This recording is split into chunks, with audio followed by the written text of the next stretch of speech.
Welcome everyone to another day of NGS. Today we have Team Fensad versus Team Protectors of Aiur. I can never say this team's name. On Divison C East. But today I have my lovely co-host Shane here with me again. Welcome back. Thank you. It's so good. It's so great to be back and co-casting again with you. Of course, I'm super excited to have you back here. I definitely enjoyed my time with you last time, so had to bring you back for another one. Hey, we're just gonna run it back. You know, that's how it goes, I guess. But all right, I'm just trying to. I forgot to put the maps in like a dummy.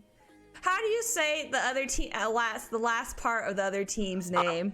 Protectors of Aiur. It's a StarCraft yes. reference.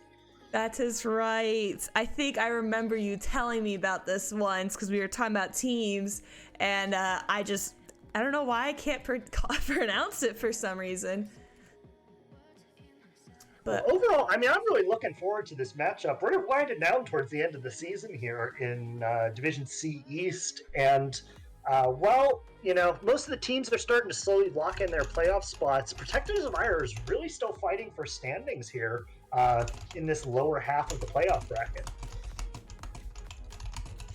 yeah, and you know what? For Fensad, they've really boosted it up recently. They were at the bottom. They're at the very bottom, and the past few games, they really shot up with their games. I think they've only lost one game ever since they started shooting back up. So we'll see how it happens tonight. Yeah, Fensad's really picked it up as of late. And while I did take a peek, it looks like they are technically out of playoffs. However, they have a very important game here today where they could play spoiler against Protectors of Aiur. Protectors of Aiur, they're currently sitting at 7th place in the standings, but every point matters for them. If they get 1 point, they move up to 6th place, 2 points, and they'll move up to 5th place. So getting as many points here out of this win and their upcoming game tomorrow is going to be very important for them. So very big game for them. I'm sure they're going to want to fight for every point they can get. Yeah, definitely. Well, let's go ahead and look at the maps real quick. All right, on the team of Fensad, they went ahead and they chose map pick first. They won coin toss and chose map pick, but they also went ahead and banned Battle of Eternity and Shrines. There we go, words. And then on the sides of Protector of... I believe in you. I keep looking at it and I want to say it wrong. Aiur. Just ignore the A. And on the side of Protectors Aiur, they went ahead and banned Ultrix Pass and Tomb of the Spider Queen. And with Fensad, went in and first picked Towers of Doom. Yeah, overall, I mean, the bans, in terms of map bans, are kind of what I was expecting. BOE, one of the most played by Protectors of Aiur this season, and Infernal Shrines, they're actually undefeated on that map so far this season. Meanwhile, for Fensad, they have actually won only on 3 maps this season, those maps being Tomb of the Spider Queen, Alterac Pass, and the map we're about to go into, Towers of Doom. So definitely favorite maps being targeted by both teams. Looks like both teams have done their homework coming into this one. Definitely, yeah. I know Fensad, their favorite map to play is Ultrix Pass, and that was the first thing Protectors went ahead and banned. They said, nope, you guys are too good on that. We're taking that from you. So, which I'm sad. I love watching them, but I love that watching. That's my 3rd favorite map to watch play now. I will say, one of the things I am really excited to see in this series, though, there is a lot of shared picks between these teams when it comes to their drafts. A lot of very contested picks that we might see them fighting over in the draft. I mean, Anubrak, Vala, Ming, Dahaka, Stukov, like these are all picks that both of these teams really seem to enjoy. And it'll be interesting to see how they coordinate their drafts to try and get the picks that they want and try and steal some stuff away from their opponents. Yeah, definitely. And I'm super happy Fensad definitely chose Towers of Doom because everyone knows that's my favorite map to watch. I definitely agree. I know I was talking to some other Heroes of the Storm people for NGS, and we all agreed that Towers of Doom should be either the second or third game for whenever you're playing in a series, because that's the fun game to watch, especially around a second, especially a third game, because you never know who's gonna win. The blue team could be winning, and they could have their core at 30 health while the enemy team has 4, but then red team could come in and just destroy all 30 health. It's a very, very great game for comebacks. Yeah, I mean, it's one of those maps where you could be down 40-1. And granted, I'm sure you wouldn't want to be in that position, but you could be down 40-1 and still it would be anybody's game. It's that kind of map. One team fight in the end of the game can swing the entire map and just turn the whole game around. So, no matter how far behind it looks you are on that scoreboard, it's all about the map state. And, both of these teams, they've shown that they know how to play the macro game. Been looking pretty good throughout this end portion of the season. So we'll see how they're able to convert the map state and find those advantages and see if they're able to close out the game. Definitely. What do you think their second map's going to be, though? Ooh, I'm almost curious. I know, I believe Protectors of Aiur have also played a lot on, I'm trying to remember. Oh, my memory is failing me now. I think they've played D-Shire a fair amount as well. Yes. So that might be one to look forward to.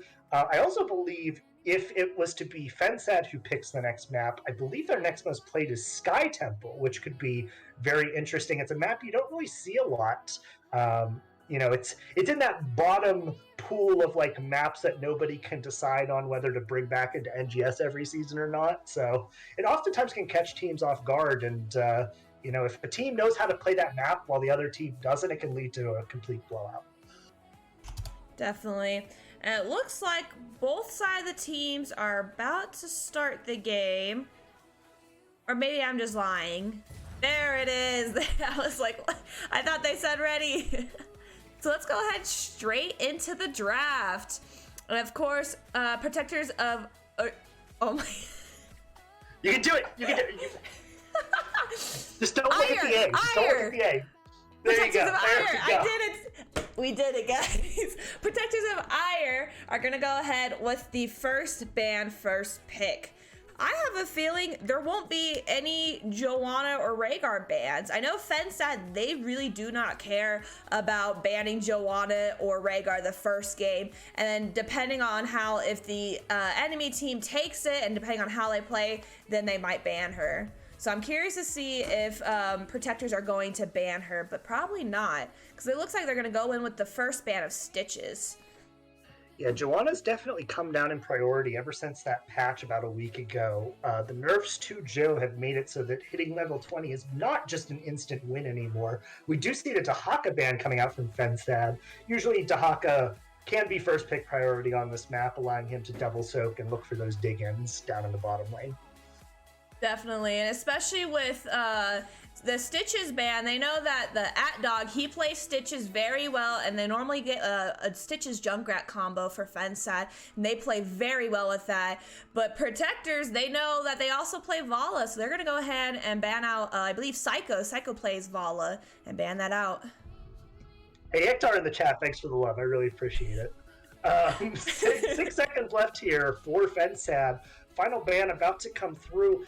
And they're going to target the Anduin. Anduin, a great crutch pick if you're going for a pick comp to take away. So they might look for something maybe like a Leo on the double soak and by taking away the Anduin. But the Jo does come in as the first pick. And like you said, I mean, Fensad, they seem more than happy to just let him have it.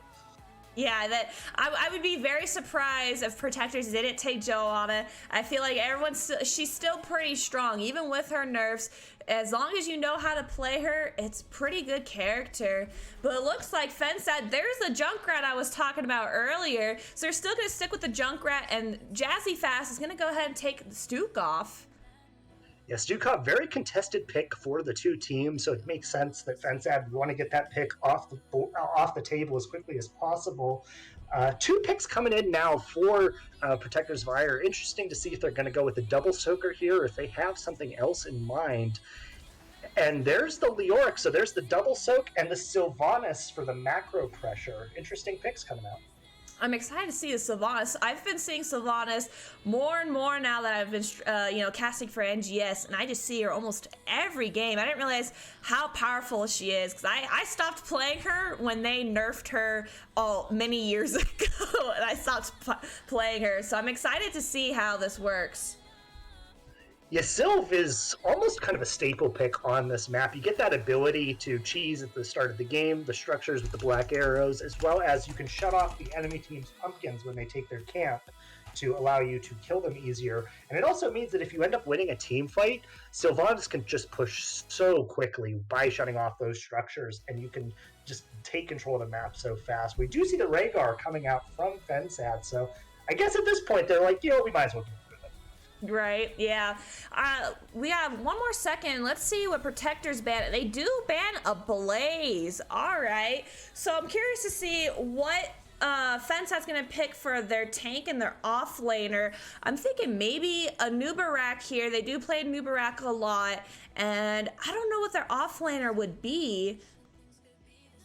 Yeah, Blaze was a favorite of Fensad through the season. I believe 9 games played so far, so I wonder what they're going to default to now that the Blaze and the Dahaka are taken away. Looks like they're going to be saving it for last pick. I wonder if they'll have something interesting up their sleeve. They go with the Mei and the Li Ming for that poke damage.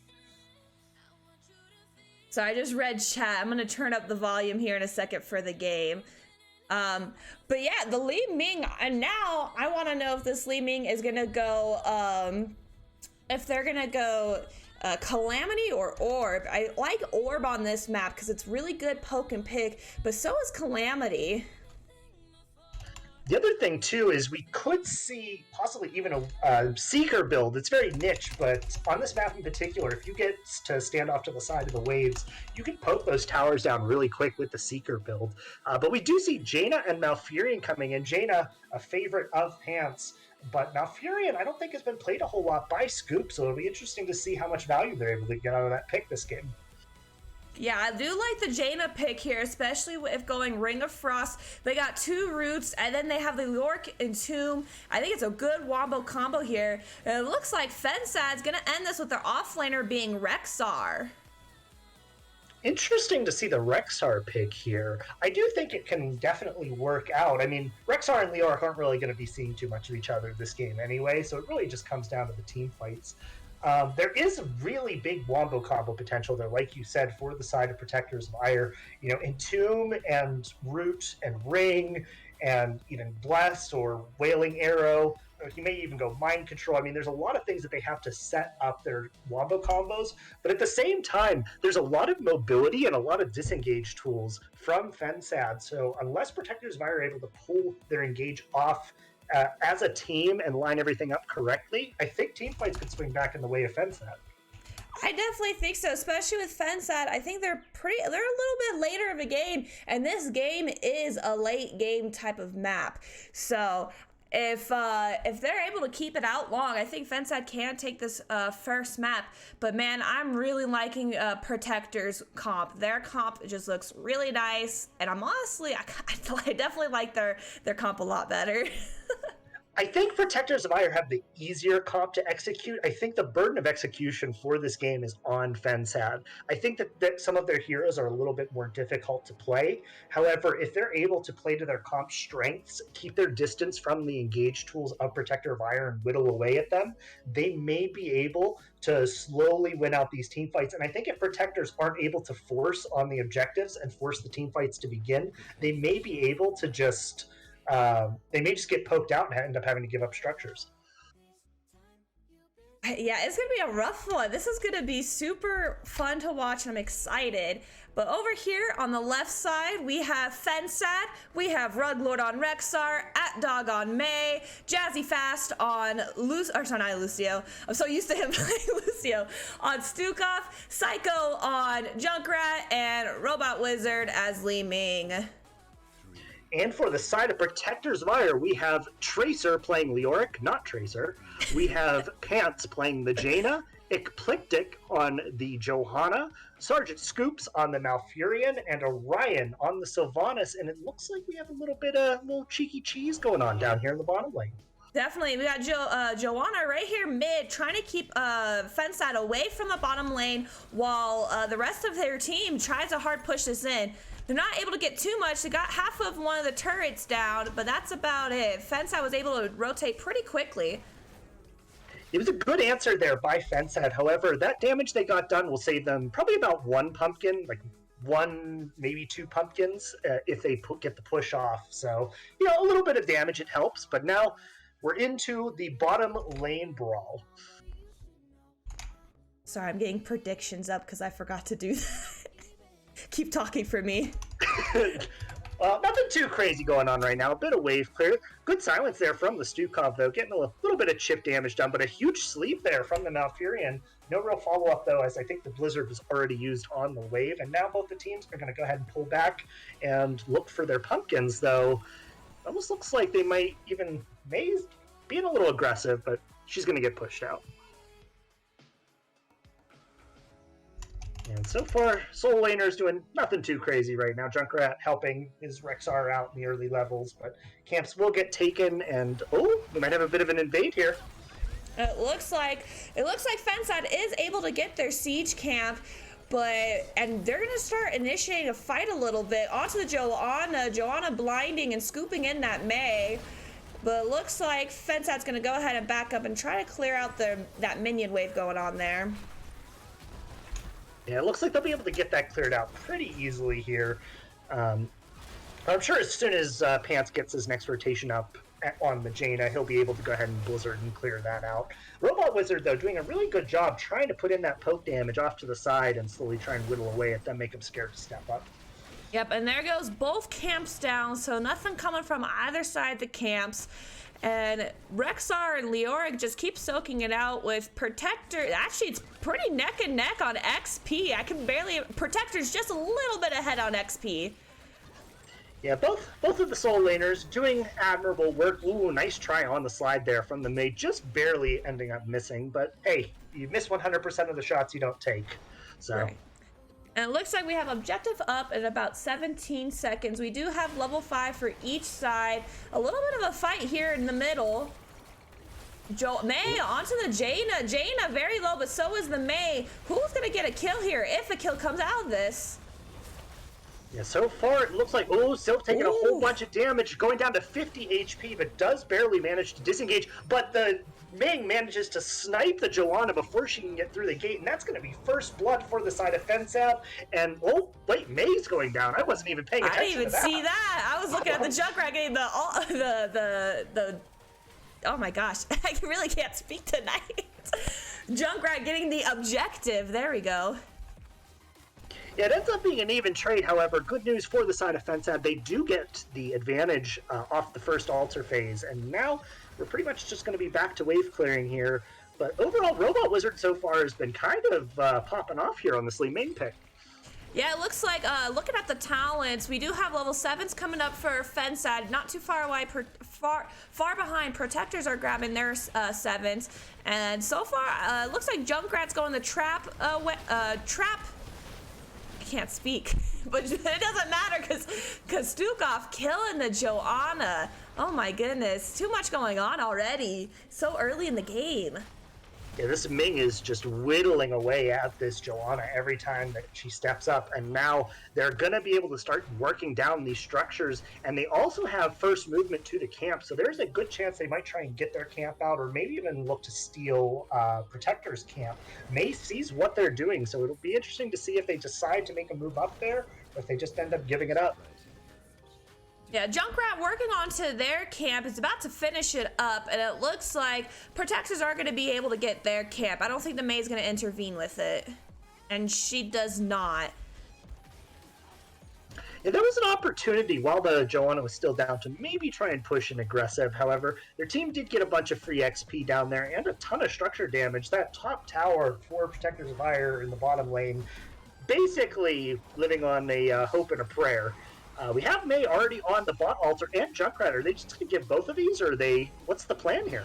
Oh, Junkrat just able to get that before Joanna blinded him. And yeah, both objectives going onto the side of Team Fensad. And Sylvanas getting really low from the Mei, but I think she's going to be fine. Yep, she's able to get out of there. May having to back up a little bit. That was a close call for that Sylvanas again. Yeah, May played that fight really aggressively, has been really harassing this. Leoric was getting really poked down by the Li Ming up here, and in fact, it does look like he will end up going down to this. He gets caught out as they rotate into the mid. They're going to lose a little bit of soak and structure damage here. The real advantage in that fight, though, was the Rexar just got there faster than the Leoric, and it was a 5v4 in the fight. That plus, of course, Junkrat was already set up on the point, and pushing into Junkrat is a nightmare. Definitely, and we do have level 10s up for Fensad. Does look like Li Ming is going Calamity build. She hasn't chosen yet, though, if she wants to go with Laser or with Wave of Force, because the Laser is pretty good here, but she does choose Wave of Force on full Calamity build here. Let's see, Rexar going with Unleash the Bears, Riptire for Junkrat, Avalanche for May, and a massive shove for Stukov. Ooh, a nice boot there by the May to get a bunch of free damage, but now the 10s are online for Protectors of Aiur, and they instantly try and blow up the Stukov.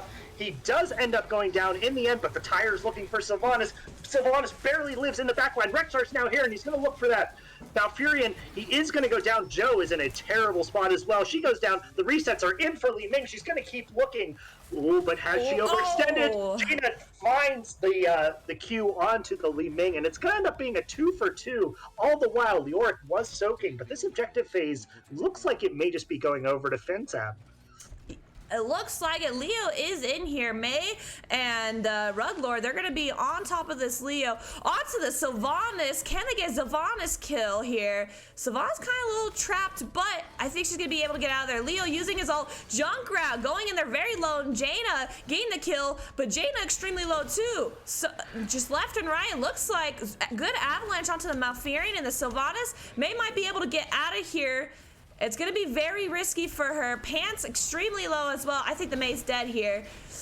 And she they do end up getting the May, but Ming snipes Jaina off to the side. They do end up getting the Stukov as well. Ming's looking for that Leoric. Someone's got a body block for him. He barely doesn't get clipped by that orb and is going to get out of there. The secondary fight ended up going in favor of Protectors of Aiur, but the channel did come through for Fensad, putting them at 36-20 on the scoreboard. I don't know if you saw the side of that fight. The May almost solo killed that Sylvanas, but the Malfurion respawned just in time and managed to get a heal onto him right as the May was about to kill him. So clutch heal there from Sergeant Scoops on the Malfurion. Yeah, looks like Protectors went ahead and stole Fensad's camp, and they're going to try to take theirs back. They were able to push in those camps to get some good damage onto the towers. And it looks like Fensad's gonna try to get onto this camp, but I think, May hopping in there, Jaina kind of cornered in. Joe very low, Riptire is used and is able to get the Joanna kill, but May is extremely low. Malfurion and Jaina dead. May's gonna live through this fight, but Sylvanas is not going to. 4 kills coming from the Fenside side. Yeah, Fensad absolutely popping off in this fight. I mean, they knew what was going on the entire time, and that Ming just put so much poke damage onto the tank. They burned the Unstoppable from the Joanna early, and so the Joanna could not anchor that point for very long at all. And eventually the Calamity resets come in, and it leads to them all dying, and the Bell Tower being converted here in the bottom lane. And now they might even look to try and get an interrupt here on the cap for POA. I don't think they're going to be able to make it to test it, but oh my goodness, why can't I speak?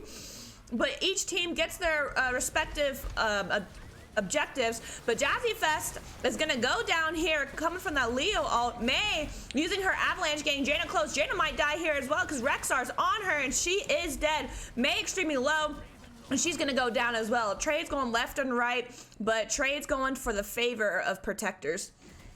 And you can kind of see it here in these engages, what we talked about at the start of this game. The fast fight seeming to go much more in favor of Protectors of Aiur. With these fights where they're able to lay that poke down on the Ming and the Junkrat, going in favor of Fensad.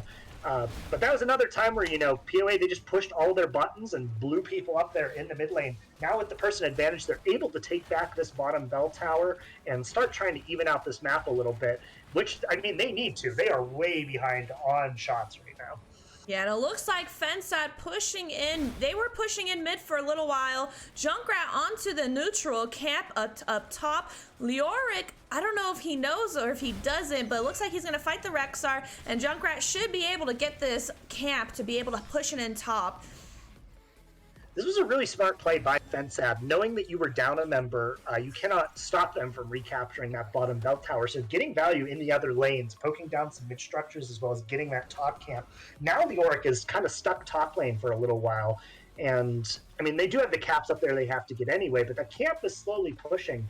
And we're going to have quite the brawl, I think, over this bottom. I mean, this bottom channel is extremely important for both of these teams. Yeah, and Fensad went ahead and grabbed their camp right in time for objective to be up. Leo and Rex are getting their respective objectives, but right now we're just having a slow fight here. Joe getting rooted, and May trying to slow her down.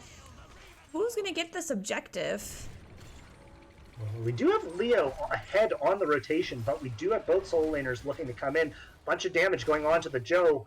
The abilities are up, though, so POA really looking to push the trigger. Now that the Leoric's here, let's see if they're going to end up looking. The silence is on the Joe. No trigger's been pulled yet. So much poke damage down. The Jane is being engaged in the backline. One shot by the Li Ming, and now the disengage trying to be called here from Protectors of Aiur. They're going to have to give that channel. Their health bars are just so low. They don't want to give any resets.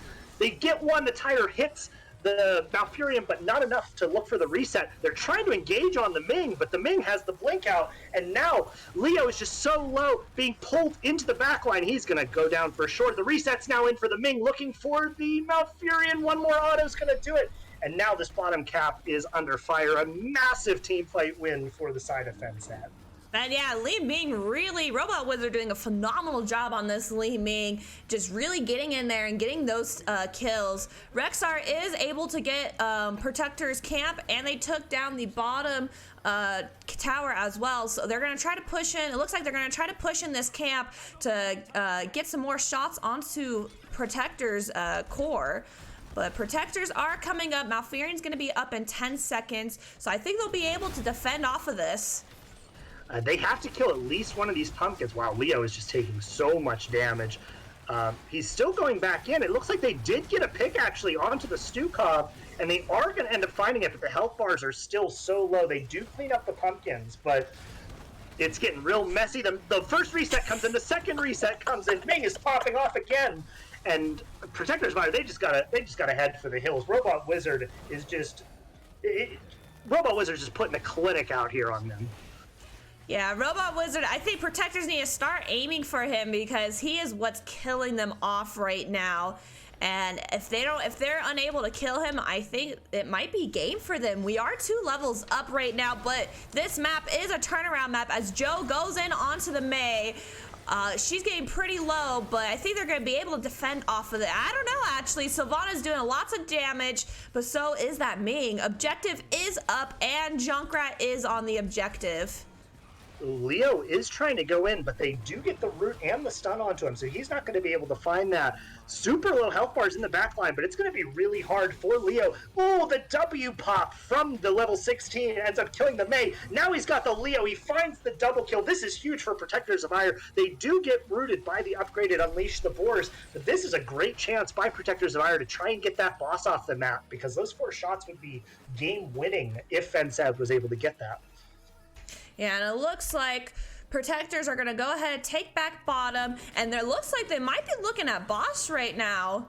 And they are starting boss, so they might, if they can get this before Mei and Li Ming can get back up, they're going to get a nice easy 4 hits onto the core. But it doesn't matter because Fensad's going hard pushing in on this mid.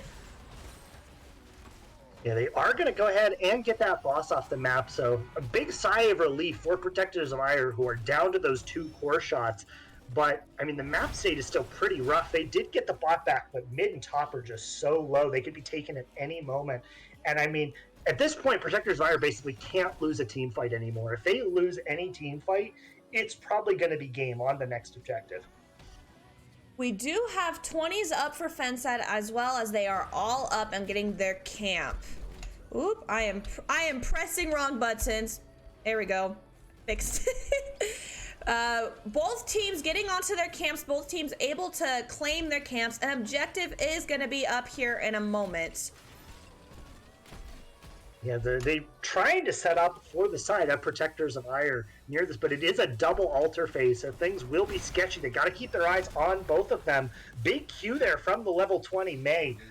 But right now, they're just trying to push their shots forward, trying to get lane pressure so that they can try and back off. We do have a cap being snuck by the Mei. They got to keep eyes on this top camp, though. It looks like Leo's going to have eyes. But down in the bottom lane, they are going in on this. They put all the damage into the Mei. Is it going to be enough? They do get the kill. And now they're trying to keep going. Rexar's about half health here, and they're still going to try and convert it. Leo's chasing Junkrat's the other end of the map, but Ming is capping. Somebody has to stop that Ming.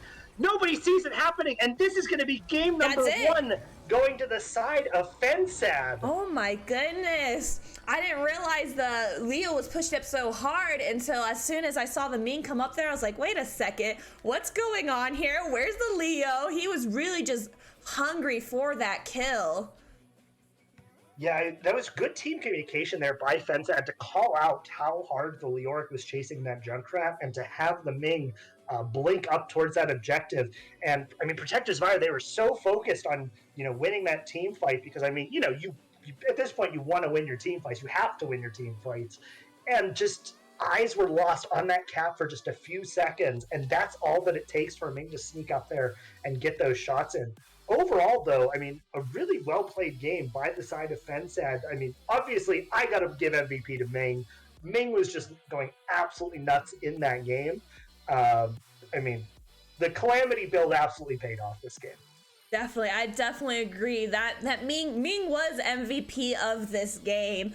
And even looking at the stats here, Ming with 62,000 hero damage compared to the next for Protectors, their highest damage was on the Sylvanas on 37,000. So big difference there. And even the healing was a huge difference as well. But going on the favor of Protectors, the Protectors healing up to 68,000 while Stukov only healed 32,000. All the other stats are pretty equal though.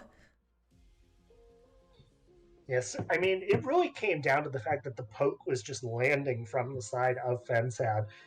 Protectors of Aiur, they did their best to try and pull the triggers when they could, but, if that damage ends up forcing the Unstoppable out from the Joanna, I mean, Joanna was just getting bullied around some of these objectives. As soon as that Unstoppable is down, being stuck in a stun, a silence, I mean, once the front line crumbles for the side of Protectors of Aiur, Ming can just go absolutely crazy in the backline, and we saw that a few times. Plus, the Riptire was just able to go right through and chunk everybody every single time. Yeah, that the Ming really was able to help and keep them away from the objective and even sneaking it at the end there. So congrats to Fensad on that first game. I'm excited to see what the second game is. Yep. I assume, I'm not sure whether Protectors of Aiur are going to want to go to map pick if they have something planned up their sleeves, or if they're just going to go ahead and default to the first pick here.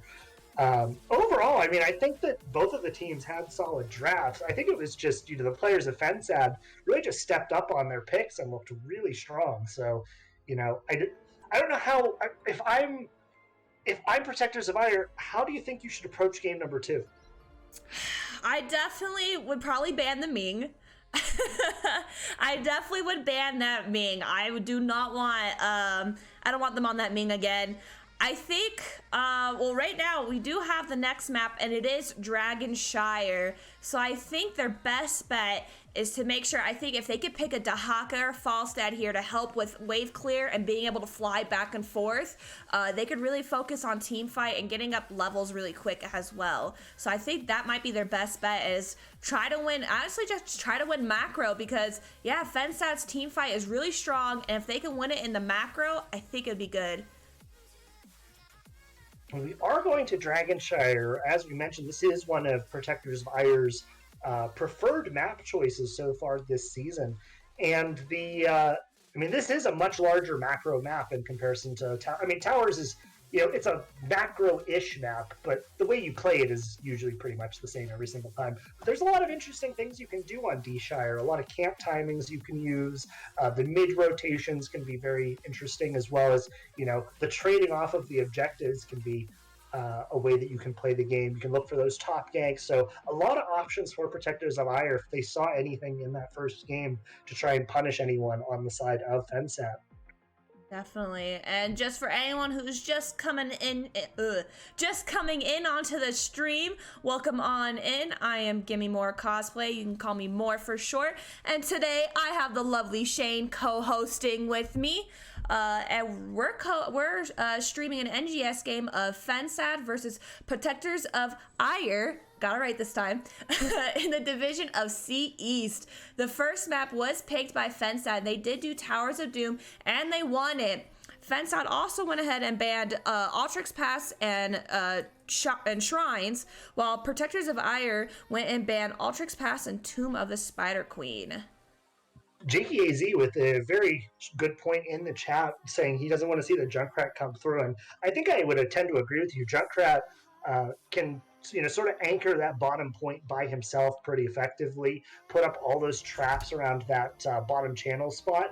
And just like how, Protectors of Aiur was struggling to push in whenever Fensad was set up in game number 1, if you let a Junkrat take control of that bottom point and set up all his traps, it could be just so hard to push into it. And, with how hard they struggled with it in game number 1, yeah, it might be something that they would want to look to target and take out for this game. Definitely. And I'm excited to see Dragonshire because I know, like you said earlier, you could kind of play around with the objective. You don't necessarily have to get the objective, especially in the start. And so I'm curious to see if Protectors are going to force onto this objective or if they're going to play around it. Well, it looks like we're going to go ahead and get into draft here. And yeah, I think almost like if you're Protectors of Aiur, there's some sort of adaptation that needs to be made. That's not a Dahaka pun, I promise. But I'm wondering what they're going to target. If I remember correctly, they took out Stitches and Vala last draft. So let's see what they end up doing with their bans this time around. They definitely did, and it looks like Fensad picked Dragonshire, which I'm very intrigued of, especially if they know that Dragonshire is Protectors of Aiur's one of their good maps. But it looks like Protectors are going to go ahead and ban that Vala out again. I'm curious to see why they keep banning out that Vala, if maybe just Fensad's Vala is just way too scary for them. I believe Vala is one of Fensad's most played this season. 13 games, I believe, so far for them on the pick. Yes. The fact that it was banned first this time by Protectors of Aiur, though, leads me to believe that they may let the Stitches through and choose to ban something else instead. Possibly. And it looks like Fensad's going to go ahead and ban out the Dahaka. Just like I was saying earlier, getting a Dahaka for Protectors would be really good so he can rotate around the map really quick, and especially if they're being objective based, they're able to get the objective quicker with that Dahaka. I will say one of the benefits of Dragonshire for Protectors of Aiur, I believe Tracer tends to prefer more duelist type characters in the solo lane. And one of the picks that he's played a lot this season is actually the Imperious, which is not something you see a whole lot of. So that could be something where they try and take advantage of his dueling potential to go for the top point. They take out the Rexar. Rexar is probably the meta offlaner for Dragonshire, so it makes a lot of sense that they just showed they played it last game. Probably don't want to play against it again. Definitely. I'm still a little shocked, though, that they didn't ban the Junkrat or the Li Ming, because, man, especially that Li Ming, both of them honestly did a phenomenal job last game. And it looks like Fensad sticking with the same 2 bans as the previous round and taking out that Anduin, which means Protectors Anduin's pretty strong. But it looks like they said, forget your Anduin, we're going to go with Stukov. We don't want you to have Stukov, and we can play it better. Yeah, the Stukov has been very contested so far this season, but once again, the Joanna apparently seems to be pretty contested too now, as, Fensad immediately takes it off, and the Lucio from Jazzy Fast being slammed down there, one of his favorite picks so far this season. No surprise to see it picked up by Fensad. Honestly, Jazzy Fast's Lucio is one of the big reasons why I love casting for Fensad, because watching his Lucio, it's so good. When he has a good day, man, he's playing so well, and he's the one getting the kills. But it looks like Protectors of Aiur are going to go ahead and steal the Ling Ming from Fensad, and they're going to keep with the Leoric pick as well from last game. I do love the Lucio pick from Jazzy Fast on this map in particular. There's so much rotating you need to do between, mid lane, bottom lane, as well as if you send people up to gank the top lane. And that move speed can just be so vital to make those rotations a hair faster than your opponent. But they do end up stealing the Li Ming for the side of Protectors of Aiur. I mean, it was played so well last game, and it is one of Pant's favorite picks. Pant's favorite picks as well. Gotta get my S's in line there, so I can see why they would want to take it away from him. S's and P's there. That's a little tongue twister there. But it looks like Fensad going ahead and banning the Nubarak. That is one of AtDog's favorite tanks to play, especially on Ultrix Pass. But it doesn't matter because he chose the Joanna. So banning that Nubarak's going to be a nice pick. And man, Protectors calling out the heroes up saying they should play, but they're banning Falstad. It tells me that they're putting a lot of faith in their solo laner here, taking out the Falstad to prevent the macro rotations. Oh my goodness, that's a Lost Vikings. I have seen Lost Vikings maybe once in NGS. So this is going to be interesting. And Ruglord stealing the Sylvanas from Protectors of Aiur. A lot of flopping around a little bit this game, switching around characters. I will say, I do think that the Lost Vikings pick is pretty good on this map. You can set up at least one of the Vikings in mid to get the mid soak, and then you can keep two of them top. Leoric, his percent damage really isn't going to get a lot of value against the Lost Vikings on the point. And they can actually, one of the things you can do is you can keep one Viking pushing the lane while the other is on point, almost like a budget Rexar.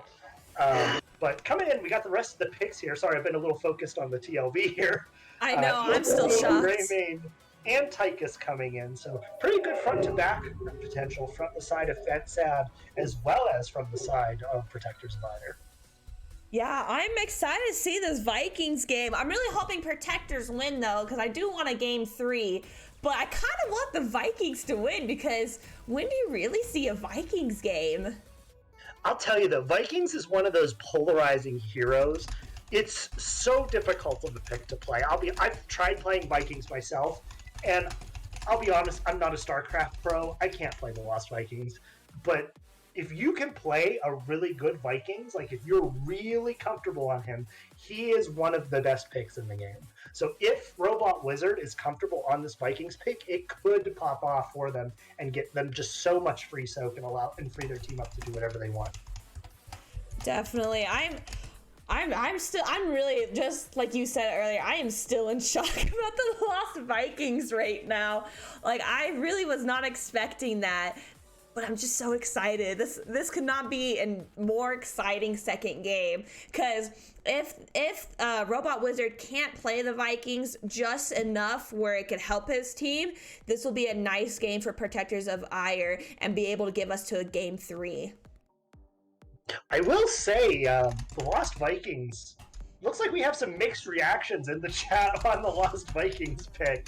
And like I said, it's a very polarizing pick, so we'll see if it's able to pan out here, or if... one other thing real quick. The Ming can just reset off of the Vikings if she finds any time with them, so that's a little thing to watch out for. But did you want to go ahead and introduce us to the side of Fensad? Yes, I will. So, as everyone's seen, we have Robot Wizard on 3 different characters of the Lost Vikings. We have AtDog on Joanna, Ruglord on Sylvanas, Jazzy Fast on Lucio, and Psycho on Tychus.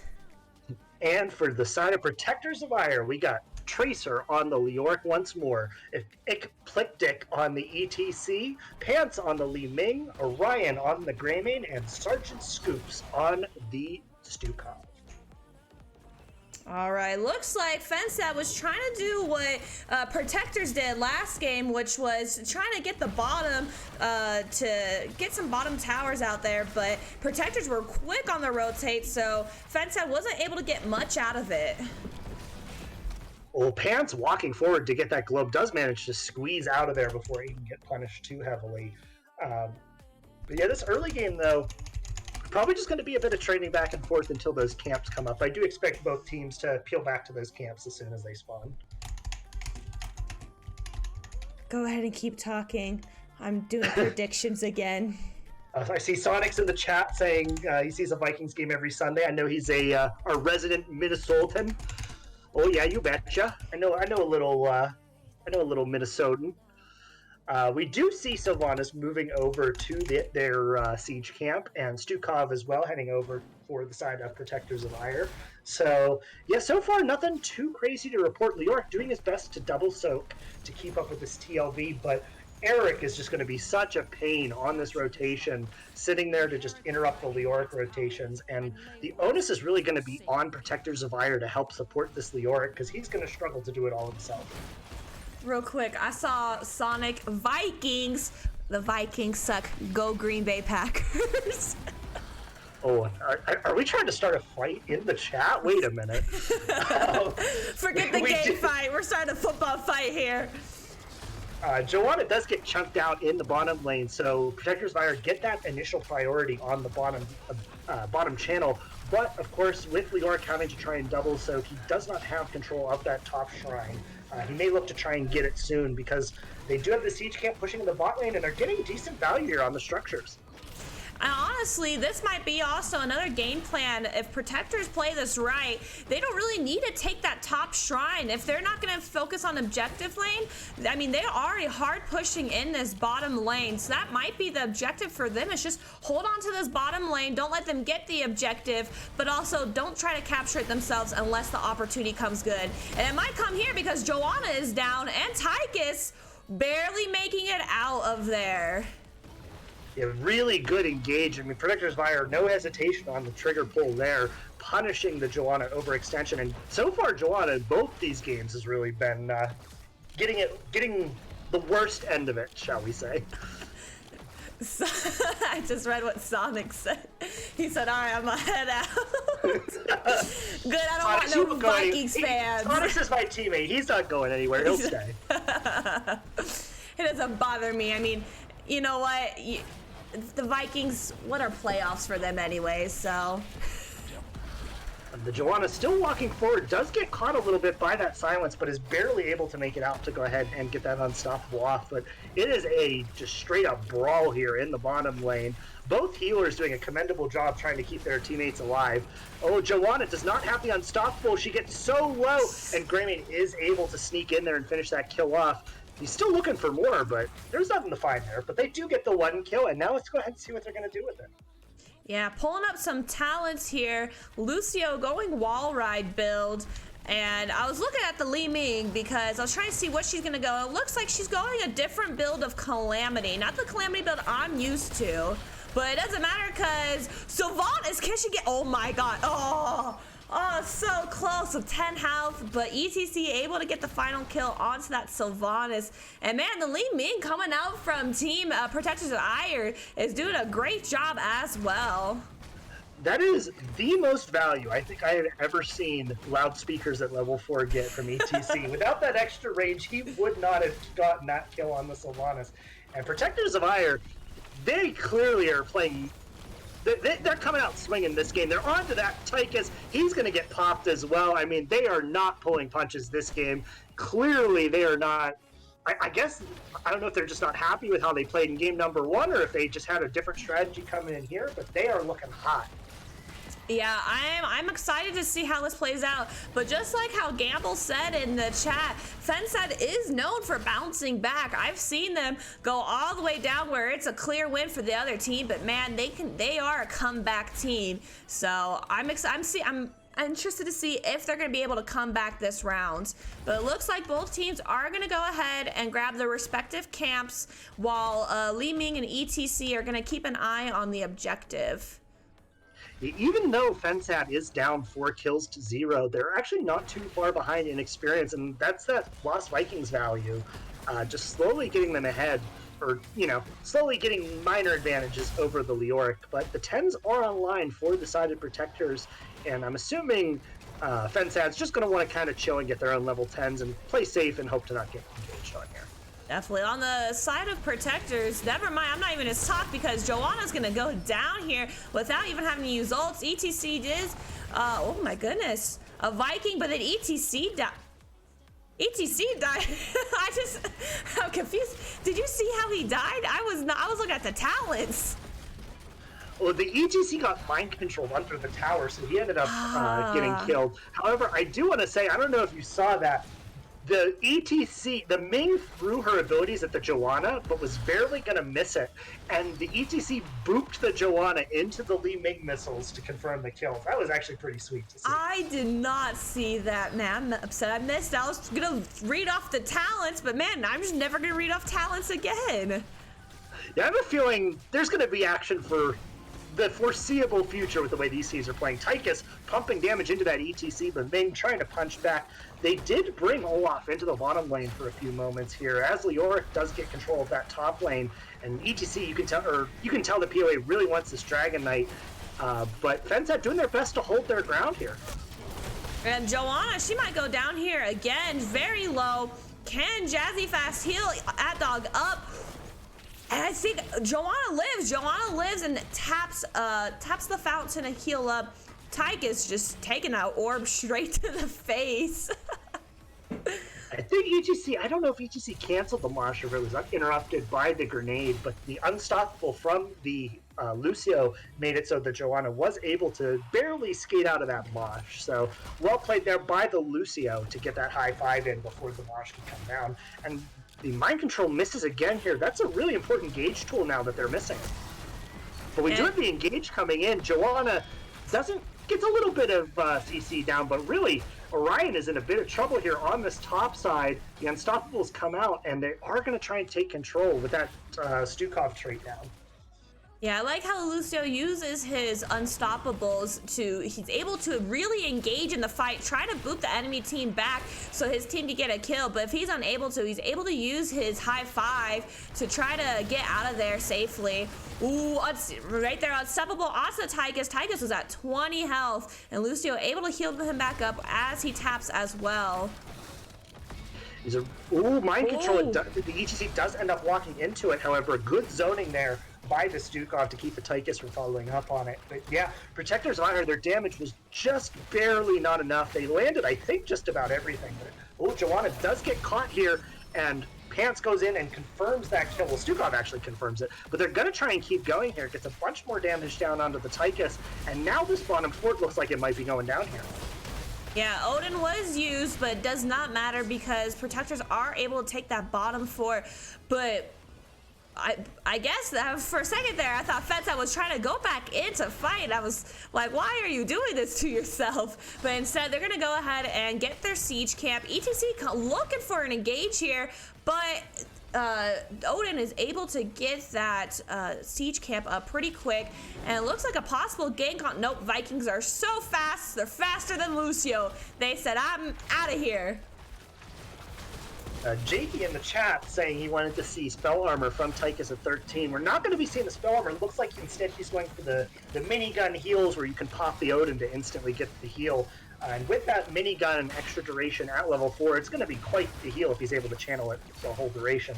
Still no Dragon Knight channeled this entire game, and they do have a camp. Oh, that was a sneaky catch onto the Greymane. He is going to get popped, and now Protectors of Aiur are probably going to have to see this first Dragon Knight. And it does go over to Fensad. You jinxed it. You're like saying, hey, Dragon Knight's taking forever, and then all of a sudden Fensad, they heard you. They said, we got you, Shane, we got you. That was a cheeky little angle there on the mind control. I like that positioning that Sil was able to find. And now with the kills down, they're just using the DK as a distraction while the bottom lane, Sylvanas, uses that trait to get all that free damage down on the structures. Yeah, I don't think Protectors are really noticing it until now, as everyone from Fensad, except for Dragon Knight, are going to come and take out this bottom, but they're getting shoved back from the ETC and the Li Ming. As if playing the Vikings wasn't hard enough, imagine having to use 2 of the Vikings and also control the Dragon Knight at the same time. I don't envy Robot Wizard's job. That's gotta... My brain couldn't handle that much button clicking.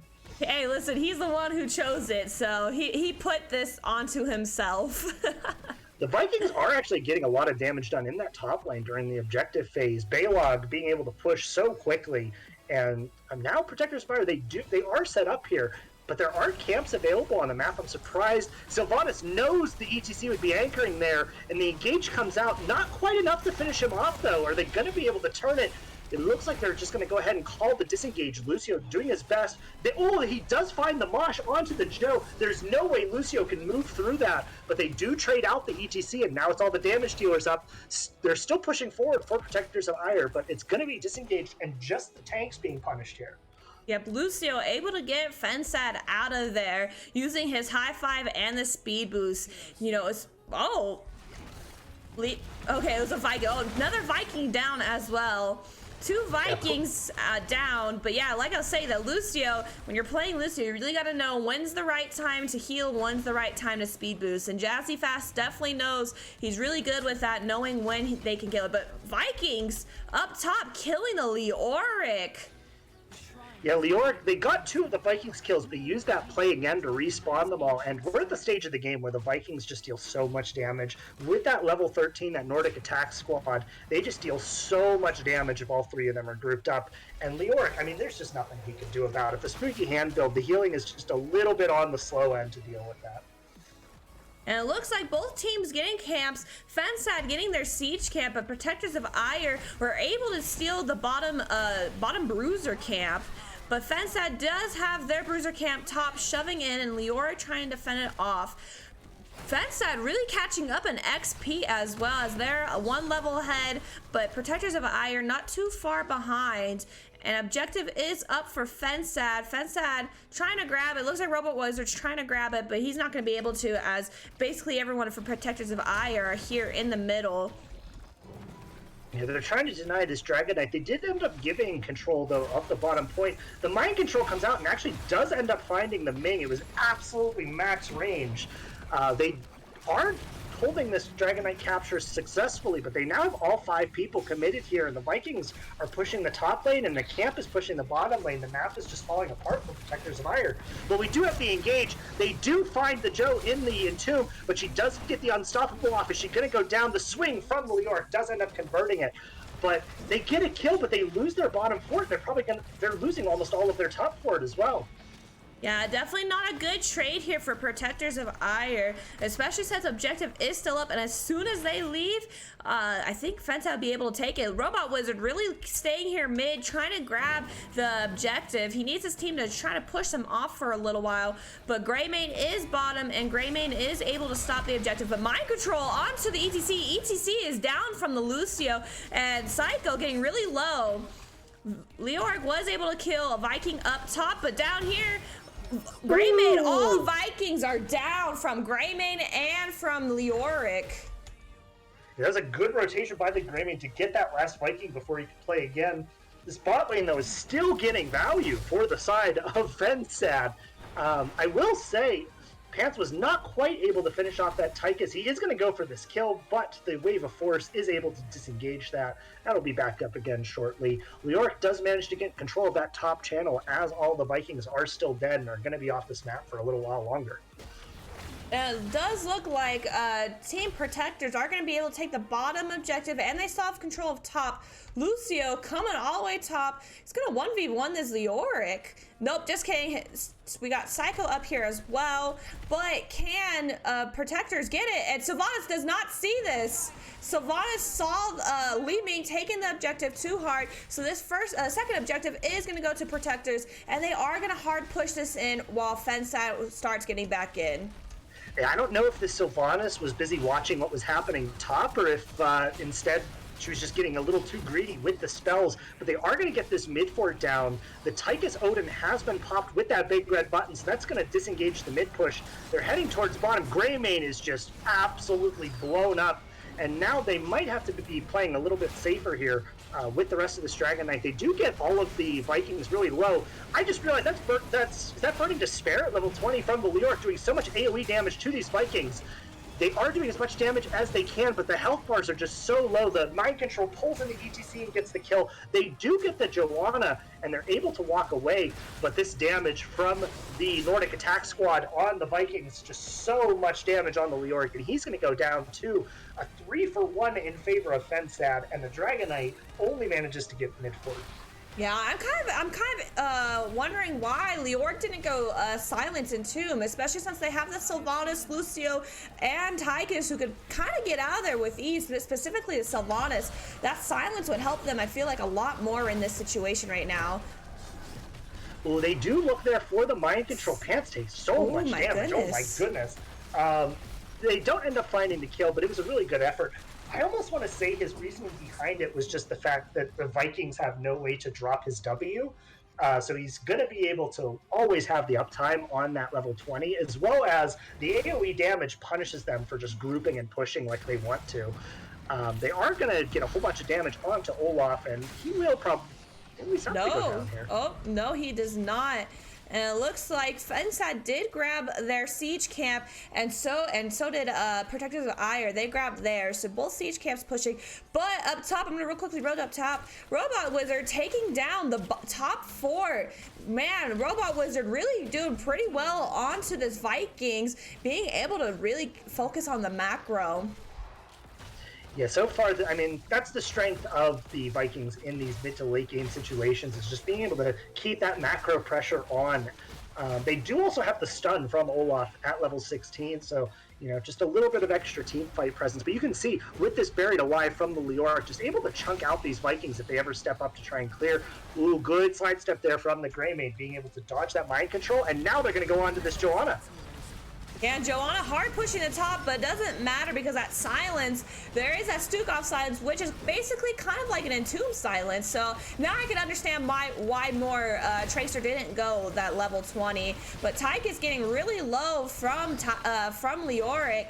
And it looks like Protectors of Aiur are going to hard push this in. But Leoric gets stuns, and Leoric is just going to make it out of there just in time. Sylvanas missing her mind control again.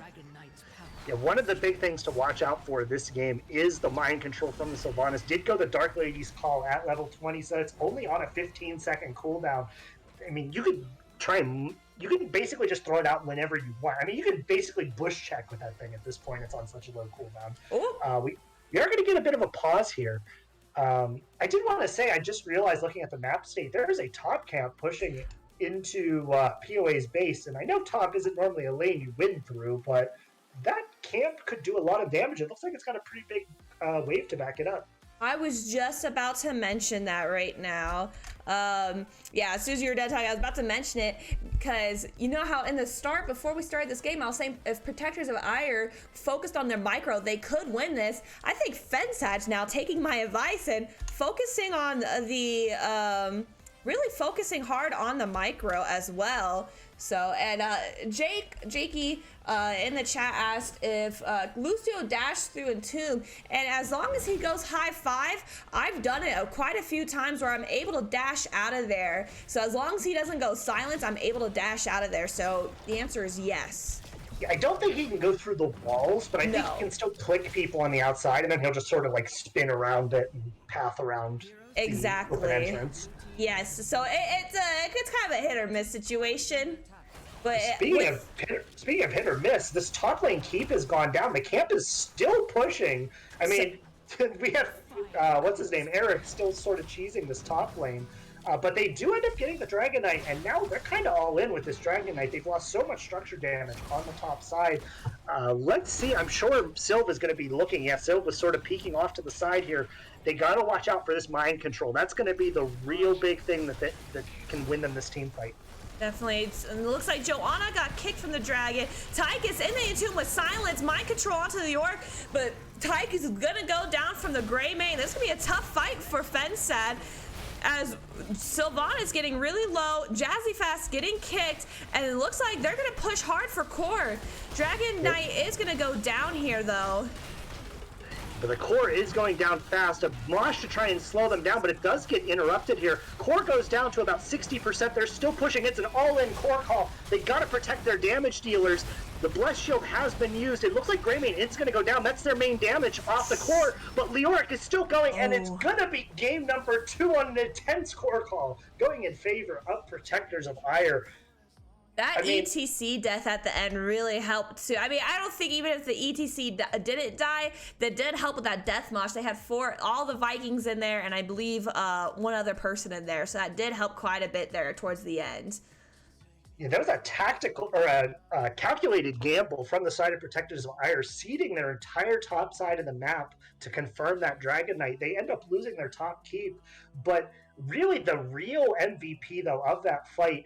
Yeah, I don't know if you saw it. The Dragon Lord kicked someone out. I don't remember who it was, but the Lucio unstoppable the Tychus, assuming that they were going to try and boop the percent damage away. And then because he would already unstoppable the Tychus, when he got entombed, there was no way for the Lucio to help him anymore. And he ended up getting punished. And bringing down that Tychus just makes so the Dragon Knight can live just that little bit longer. Yeah, definitely. I'm sad that Fensad didn't win because I really wanted a Vikings win there. But even then, I still think Vikings did a really great job this game. They definitely did a lot of micro, and they really just did their job there. But Protectors of Aiur able to give us a beautiful game 3 here. I'll admit, I'm not a Vikings fan. I hate playing against them, so I'm always happy to see the Vikings lose. I hate playing against them so much. But no, honestly though, the Robot Wizard looked really good on the Vikings in that game. Like, you could tell he was practiced on the pick. He was macroing super well for the team. Even though they were down on kills, they were up in XP through a majority of that game. And, he was really doing well that game, even though they ended up losing that game. I mean, you saw he traded that top keep out. If their team could have just held off that core push, they probably would have ended up winning the game. And yet overall, he looked very good on that pick during this game. I'm wondering if all 3 Vikings, while Protectors were hard pushing in that the bottom keep and then going to core, I wonder if maybe the Vikings, all 3, if they went top lane, since it was already pushed in, if they went in there and just kind of took it, and maybe they could have ended before. Oh my god, I'm sorry, give me 1 second. My kitten's climbing right now. What are you doing, cat? What are you doing? Oh my god. Why are you trying to kill yourself? Well, there is a situation going on in the background. Giving everyone a little heads up, a little sneak preview before we switch over to the map screen here. It does look like we're going to be going over to Sky Temple, one of the lesser played maps in NGS. A huge macro map with a ton of decision making.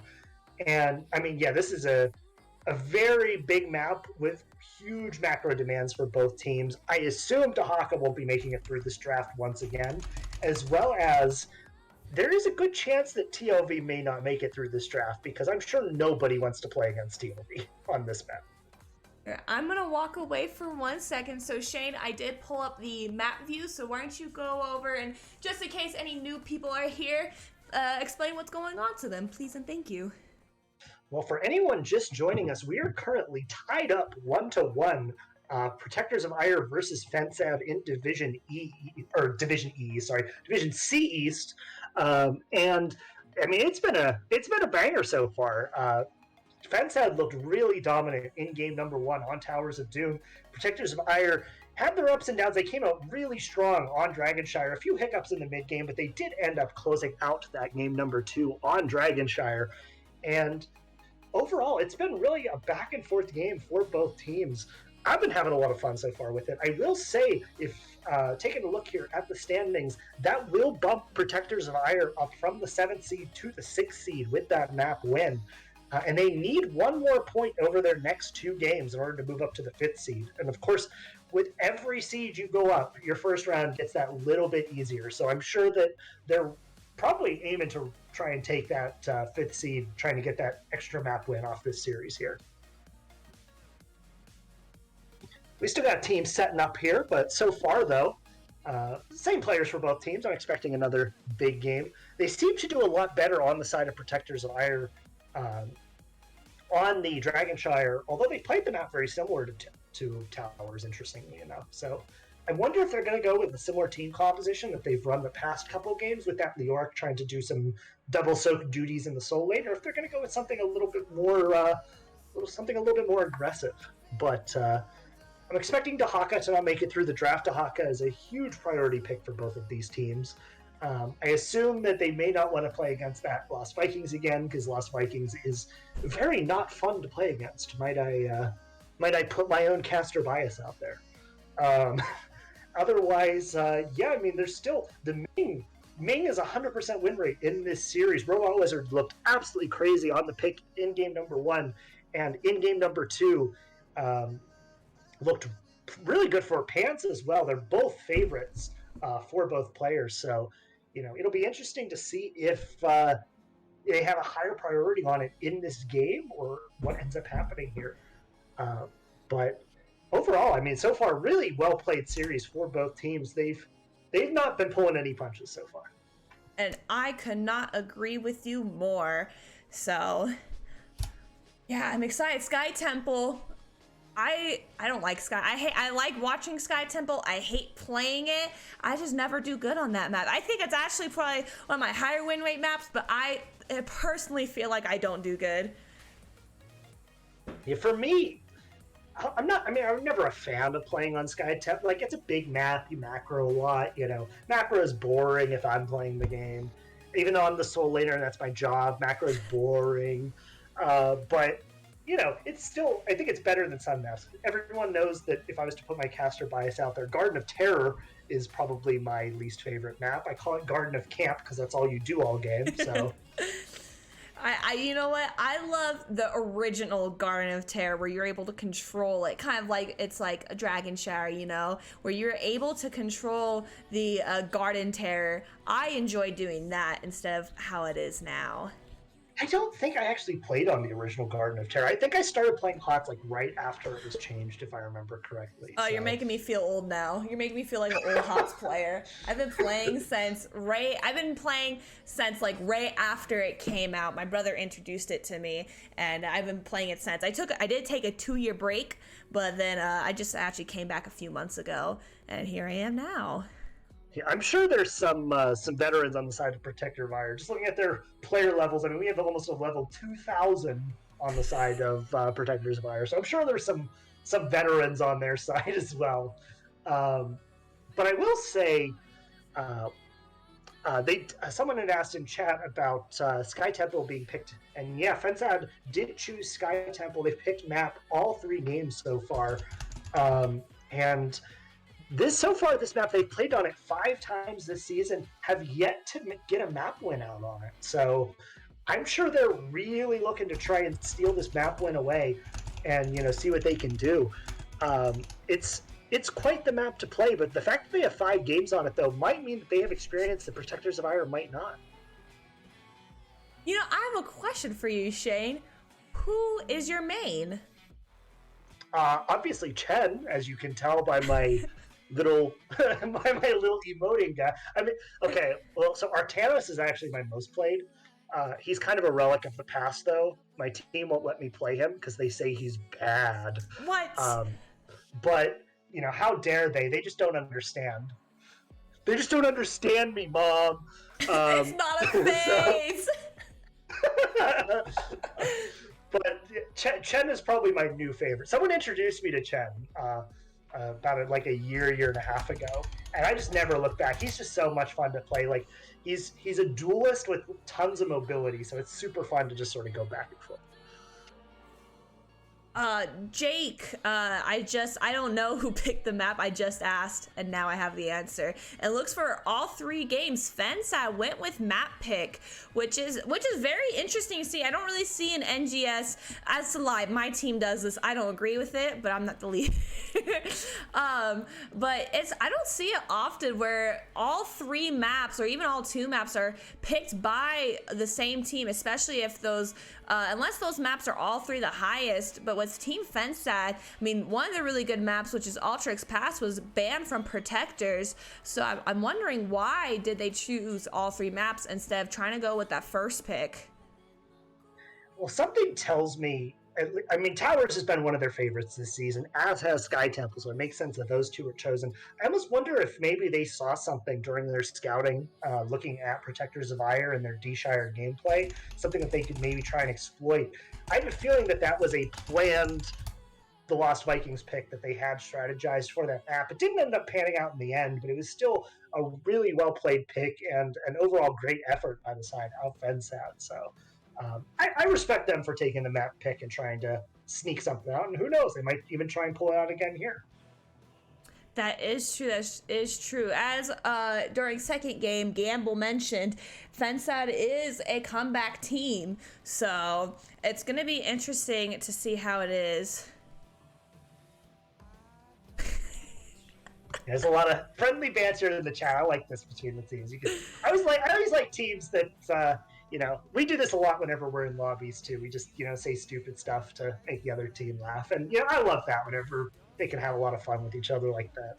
It just adds up for everyone. We have some bios going on right now, so game's getting a little bit delayed, but they'll be back any second now.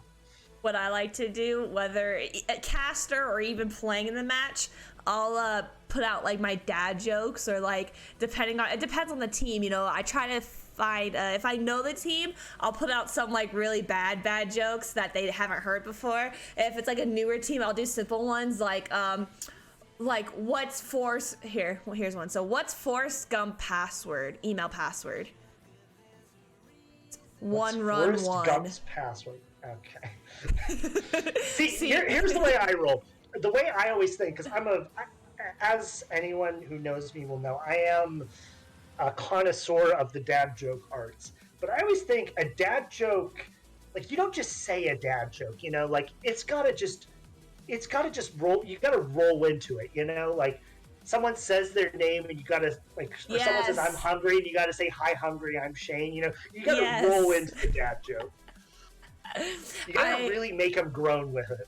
I 100% agree. But sometimes the other team doesn't really like to talk and chat, and if we're sitting here waiting for some reason, for whatever reason, I gotta put something out there. I put something really dumb out there, so then people are like, wow, so funny, even if it's not funny, or they're being sarcastic, but it gets them talking, and then we can all just kind of start talking a little bit while we wait, try to kill some time, make some friendly banter. I mean, that helps pass the time, especially when, you're just waiting in a lobby. I mean, you can talk strategy all you want in the game lobby, but there's only so much strategy you can talk before you're bored out of your mind. Why not have a little bit of fun with your opponents, Definitely. We're all in this game together, after all. We're all in this.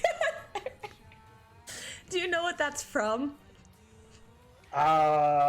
Oh no, you're making me feel it before, old. But I couldn't tell you. You're making me feel even more old now. It's from High School Musical. Ryan just came into the chat to tell me he loves the Carbot Chen portrait. Thank you, Ryan. I was so glad I got to put the Chen Carbot portrait on. I love my little Chen boy.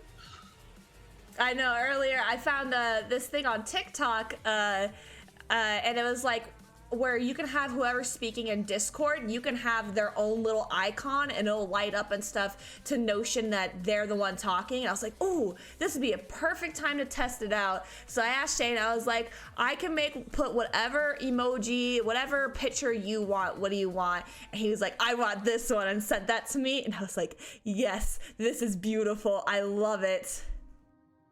Yeah, I'm definitely a Chen fanboy at this point. I got to play it actually just the other night. What was it? We played on Tuesday. I got my team to give me the green light on the Chen pick. Didn't work at all. That game. But you know what? I got to play Chen, and you know what? The player I played against in that game was also a Chen main, and he gave me the respect in the whispers after the game. So Aww. You know what? That's all that matters. That's cute. And one of my teammates, she loves playing Chen, but she's so scared to play it and like she plays it now in Storm League, but she's very scared to play in NGS, but she's really good at it, and so I'm excited when she actually finally does play. I mean, we have our game tomorrow, and it's our last game, but next year. Might I ask, what team is it that you are playing tomorrow? Oh, wow, look, the draft has now started. For anyone who doesn't know, and actually, I believe you're playing against Protectors of Aiur tomorrow. A little bit of free scouting as you're casting today. I have no idea what you're talking about. I would never do that. I'm here to support Sergeant Scoops because Sergeant Scoops, he streamed my team before, and so I'm here to, help his team out, stream out his team, and Fensad's team. Yeah, Scoops is a great guy. He always gives me a good laugh. Definitely. We're in the draft here for Sky Temple. Abathur being first banned. I mean, I don't know. I didn't see much Abathur when I was looking at these teams earlier, but Abathur is a menace on this map, and Robot Wizard did just show that he plays the Lost Vikings, so, who else knows what he could play? Exactly. I wonder if maybe Fensad will be able to take the Vala this time, if that's what they want on this map. I don't know if I'd go Vala on this map, but I think Vala overall is a pretty good character. You know what? Maybe they did ban the Abathur so they don't go Abba Vala. It is true. That would be very difficult to play against. I mean, Abathur plus anything feels just horrible to play against. The real big value from the Abathur is that mule, being able to repair the structures after the laser phase is over, can really make it so you just have more effective HP on the map. We do see the Lucio ban coming out for the side of Protectors of Aiur. I mean, they did play it last game, and Fensad does love their Lucio, so it makes sense that it was taken out here. Definitely. And I think, real quick, it's funny because I remember playing Sky Temple. I think it was Sergeant Scoops streaming my NGS game with my team. I was playing Abathur. My teammate was playing Illidan. We love playing that together. And, man, and I didn't go Mule because I haven't played Abathur in a minute. It was just a last minute thing. And I just remember rewatching the stream, and I remember him going, why did they pick Mule? And you just read chat, why did the Abathur pick Mule? We still won, but I finally learned my lesson that Sky Temple, you pick Mule. Listen, I'm just going to do my best not to judge you for playing Abathur Illidan. As much fun as that is to play against. Hey, we won. We won that game, so. But surprisingly, we see the Anduin first pick here from the side of Protectors of Aiur. It was banned out against them in games 1 and 2, and then Vala Rhaegar coming out from Fensad. Really surprised to. Okay, well. Whoa, okay. So much for me getting. I was about to say I'm surprised I haven't seen any priority on Tahaka, but I mean, there he is. He shows his face. D Nasty, he said hydrate, so we gotta hydrate now real quick while we wait for the next ban. Well, my hydration is a lot less healthier than yours, I'm sure. I have Pepsi trademark here. Oh, shout outs to Pepsi. This stream is sponsored by Pepsi, not actually. I wish. Pepsi, give me money. I don't drink any sodas. I drink Mountain Dew, so Pepsi, sponsor me. Pepsi, if you want to give me a limited or a lifetime supply, I will run you broke, just letting you know that. So what we need to do is the Carbot Chen, we need to replace the keg with a Pepsi can. That would be so funny. That's such a good idea. I actually need to do that. Forget the draft. This is what we're talking about now. All right, hold on. I'll try and refocus on the draft here. So we do have the Sylvanas and the Anub'arak band. Anub'arak has been a priority tank for Fensad so far this season, and Sylvanas was played in game number 1 by Orion, so it makes sense that it's taken out. This being such a huge map where structures are so important, it makes sense it's taken out. Leora coming in, and there's the main picked up again for the side of Fensad. It was so strong in game number 1, no surprise to see them picking it up again. Wasn't game number 1, though? Wasn't Robot Wizard playing Li Ming? They might trade it, or maybe Psycho's going to go ahead and give it a go himself. I don't know who normally plays the Vala. I know both Robot Wizard and Psycho play both characters, but I wouldn't be surprised if they did swap, but I know they both play those characters.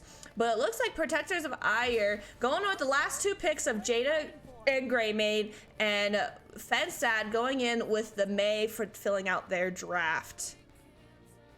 Yeah, so far, I mean, I think I like both of these drafts. It's hard for me to actually say which one I would prefer to be playing as. I mean, the Dahaka gives that macro advantage for the side of Protectors of Aiur as well. They just have such heavy, hard engage. I mean, they're going to have Blessed Shield, Light Bomb, Ring, Greymane jumping in there doing Greymane things. But then again, the damage from the side of Fensad with that Vala, with that Ming is going to be so high. And then Rhaegar, possibly still the top healer in the game right now. I don't actually know which team's draft I would rather have. I may be leaning slightly toward POA just because of the Dahaka. I think I'm leaning slightly towards Fensad because of that Li Ming. The Li Ming, I wonder if, then again, it is, Psycho is on Li Ming. I've seen him play Li Ming before, and he's done pretty well. But man, Robot Wizard, that first game really freaking killed it, getting that MVP as Li Ming. So I'm curious to see if Psycho can go for it and get that W. Yeah, I believe Vala has been a favorite for Fensad, so I'm sure this is, I mean, it's a comfort pick for them. I will say that Joanna pick, though, may be able to mitigate some of that damage. I do believe that they generally go the auto attack build, so Joanna might be able to put down a few of those blinds and try and slow down that damage output. But if that Vala is allowed to scale, it could get out of control in the mid to late game. But as we're getting into the map here, did you want to introduce us to the side of Fensad? Of course, of course. We got Jazzy Fast on Rhaegar, Robot Wizard on Vala, Psycho on Li Ming, At Dog on Mei, and Rug Lord on Leoric. And heading over to the side of Protectors of Aiur, we have Pants on the Jaina, Sergeant Scoops on the Anduin, Tracer on the Dahaka, Eclectic on the Joanna, and Orion on the Greymane. And we might be having a little bit of some early action here on this top vision camp. Definitely. Joanna going in super deep, trying to pull someone out there. Leoric very going in deep. Well, Tongue onto the Rhaegar. Mei sweeping in there, trying to get a stop. But Jaina is going to get this kill on Leoric. Oh, but Robo Wizard's still going there. They're trying to put as much damage as they can onto that Joe. Well, Tracer eats actually a big orb there. Is he going to be okay? I don't know if he has his burrow back up yet. Oh, a big blind, though, from the Joanna is able to shut off that Vala damage and keeps him alive. What a brutal start to this game so far. Definitely. We got some people in chat. The Boomer said Shane Rhaegar is not a top healer right now. I believe the stats disagree with you. I could be wrong. I need to double check Hero's profile. Yeah. But I still think Rhaegar's really good. He brings a ton of utility to the team, and as he gets further and further into the game, I mean, his totem is still completely ridiculous. Definitely. I still believe Rhaegar's a pretty strong character.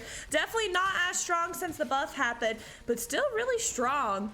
But it looks like both teams are going to get the siege camp, and Team Protectors of Aiur, they're going to go ahead and start on their bruiser camp as well. This is a very early bruiser camp take. It'll be interesting to see if they choose to push with it and get some value here in this top lane, or what they're going to do with it.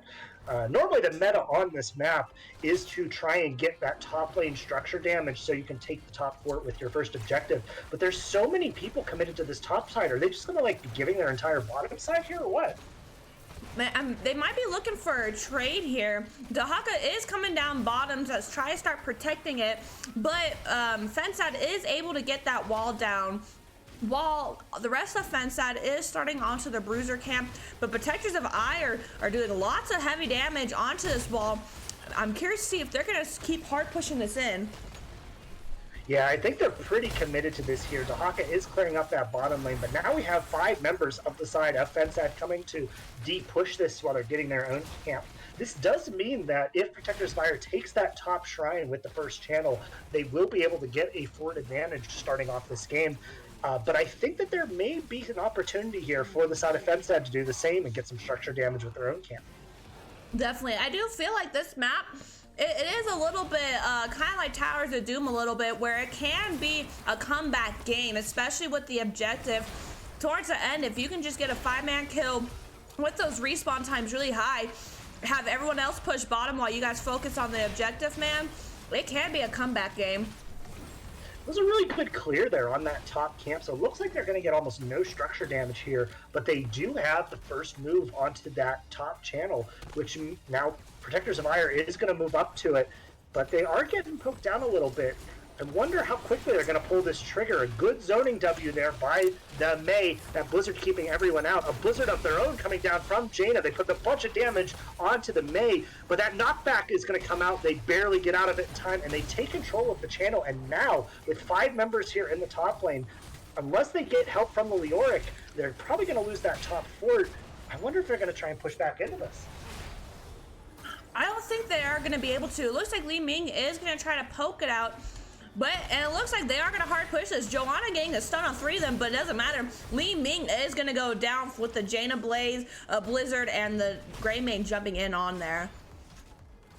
Yeah, I almost feel like if I'm Fensad in that situation, I almost would have rather they had gone mid and tried to get some push there. Just going into that fight 4v5, you knew you already had the Dahako with burrowed up there. Even though you know you're going to lose that fort, it may have been worth it to just go ahead and give it and try and find some value elsewhere. They do, on the bright side for them, though, have that bottom lane advantage, which means if they're able to capture this bottom shrine that comes up next, they will be able to get a fort of their own in response. Yeah, it looks like both teams are going to go ahead and grab the siege camps, protect both of them basically at the same time. But yeah, I couldn't have agreed with you more. I think Fensad, they should have just gone down mid and try to take out that mid keep. It is pretty low, and Mei was soaking it out, so the minions can start hitting onto it as well. So we do have Protectors of Aiur once again in the driver's seat here. They're going up for a kill. They did actually commit the Dahaka dig to look for this play here. They get a bunch of damage onto the Vala, but the cleanse does come out from the Rhaegar. They're going to put a bit of damage down onto the Mei, but nothing converted here yet. But they do at least get priority here with their siege camp still alive. Yeah, but it looks like Protectors are going to hard push this a little bit. Dahaka going back up to mid, soaking that out. But Protectors of Aiur, their siege camp is down, and yeah, they're going to go ahead and back up. Boss is up at this time, but Fensad, they really need to catch up on the XP, as Protectors going at this rate are going to get their level 10s first. I do have to laugh. I saw the neutral globe that was sitting there near the wall for Fensad. You could see the Jaina syndrome as Jaina desperately wanted to walk up and get that globe, but thankfully does not end up dying for one globe, so always a good day.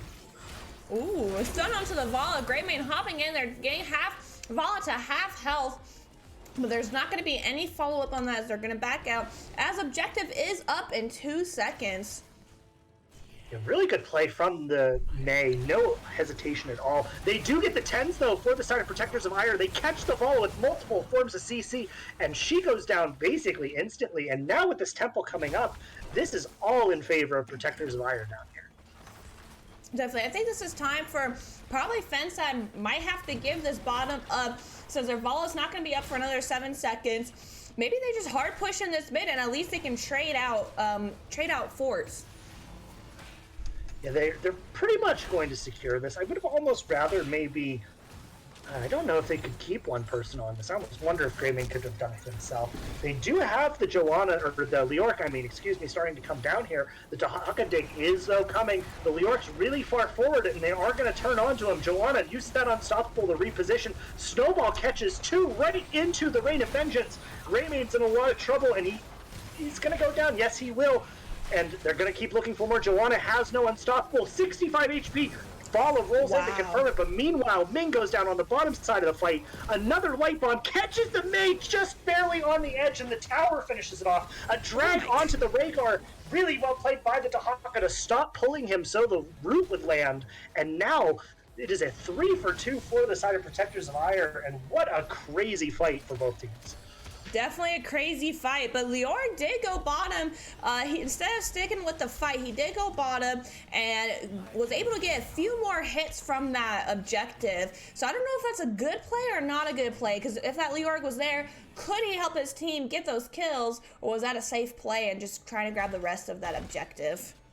I think it's hit or miss. On the bright side, he did actually get enough shots to where it might be able to hold this bottom fort if this wave doesn't kill it. But down in yeah, it looks like it will be just enough shots taken to where it doesn't take that bottom fort. But at the same time, maybe his presence might have been able to turn that team fight. So it's hard to say, but yeah, it looks like Protectors really want to just finish off this. They're going to try and invade this camp as well. I have a feeling that with Ming not here, I don't think they're going to be able to fight for it. Gosh, they took that so freaking quick. I blinked and it was gone. Yeah, the Great Lane damage is totally fair and balanced. We'll put it that way when it comes to killing camps. But yeah, with this camp pushing, they're almost certainly going to finish off this fort here. And we got Dahaka heading up top to clear that as well. So overall, map in a really solid position here so far for Protectors. They are going for an engage though, but the Leoric is here. This is a 4v5. They do turn onto the Leo though and put a whole bunch of damage onto him. They are successfully able to disengage, but that's a few ults burned for the sides of Protectors of Aiur. Yeah, and looking at the alts right now, I just realized Gina went Elemental Frost, or Elemental, and I'm curious to wonder why she did, because I feel like Ring might have been a better go here, so that Dahaka get an easy tongue on it, Greymane can get onto them even better as well. So I'm curious why they chose Elemental. I saw a little cheeky play there from the Joanna, using the Blessed Hammers to hit the boss so it would start targeting the Ming. That was kind of funny. But I assume maybe they just want the scaling. I mean, Wintermute at level 20 is possibly one of the strongest level 20s in the game. So they do end up going the Water Elemental here. So far, we have Fensad already in position on this bottom shrine, and nobody yet capturing this top objective. I wonder if they're going to trade, or if Dahaka's going to look for a dig. They do catch the Rhaegar, really good engage there. They blow him up instantly. We do have the Dahaka coming in as well, so Fensad's got to run here. ISO misses, though. Mei, though, is in a pretty forward position. They're trying to push down that Dahaka, but the healing is coming in now, and they are going to have to head for the hills. Yeah, it looks like Protectors are going to go ahead and take this bottom objective, but Leoric headed up top, grabbing the top objective as well. So at least Fensad will get quite a few hits on here. I don't know if they're going to be able to take all of the top objective, but at least they'll get something out of this. I think this is a missed opportunity for the side of Protectors of Aiur. I think they could have maybe kept the Dahaka bottom to finish off that channel and sent their whole team after this top channel instead, rather than committing the 4-man to the bot channel. They may have even been able to look for a boss play there. They will end up getting it, but now about half the shots are gone, so a little bit of missed value. It will end up getting this mid fort though in the end, and PoA is way up on structure value at this stage in the game. Definitely. And I agree with you, they should have possibly taken boss, but it looks like Fensad, they're gonna try to get this boss right now, but Protectors of Aiur are real quickly rotating it. Can Fensad grab this? They do have the Vala damage. Leoric is defending them. It's gonna be a close one. They're gonna trade a Leoric kill for maybe, can they get it? Ooh, amazing! Holy crap, 4-person snowball, saving it. Dahaka though, tongued, getting the Mei kill, Mei healing up really a lot there.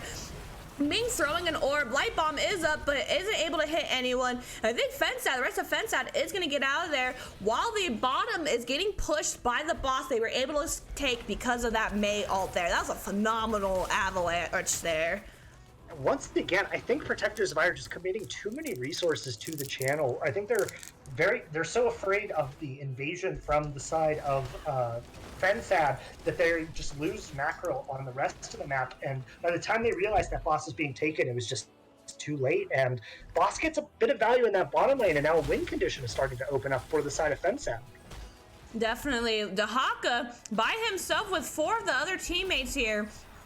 But it looks like Protectors of Aiur, Anduin soloing the siege camp and is able to get it. Leoric is going to try to go ahead and take the Bruiser camp for the team of Fensad.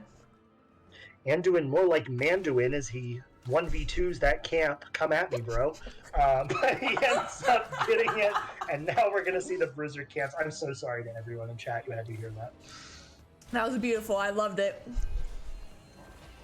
So Bruiser camp's coming out. Let's see if these teams choose to clear it or if they have plans elsewhere. We do have another double temple phase in the mid and top lane. So right now, if you're Protectors of Aiur, you're more than happy to trade them, and the onus is on the side of Fensad to find the fight. We do see the Spooky Ghost build coming out from the Leoric, so that lower damage potential may end up being clutch, especially against this Jaina Burst Mage. If he's able to lower that damage before the combo comes out, it could save a ton of HP for the side of Fensad. Yep, and we got Protectors on the top objective. Leoric is clearing out that Bruiser since Protectors were able to clear it out pretty quick. And the Fensad is just kind of hanging out here at the eyesight and taking this mid objective. Yeah, I mean, if you're Protectors of Aiur, I think you're perfectly happy with this. Trades at this stage of the game are perfectly fine when you're this far up in structures. And I wonder if this top objective is actually going to take this entire top keep.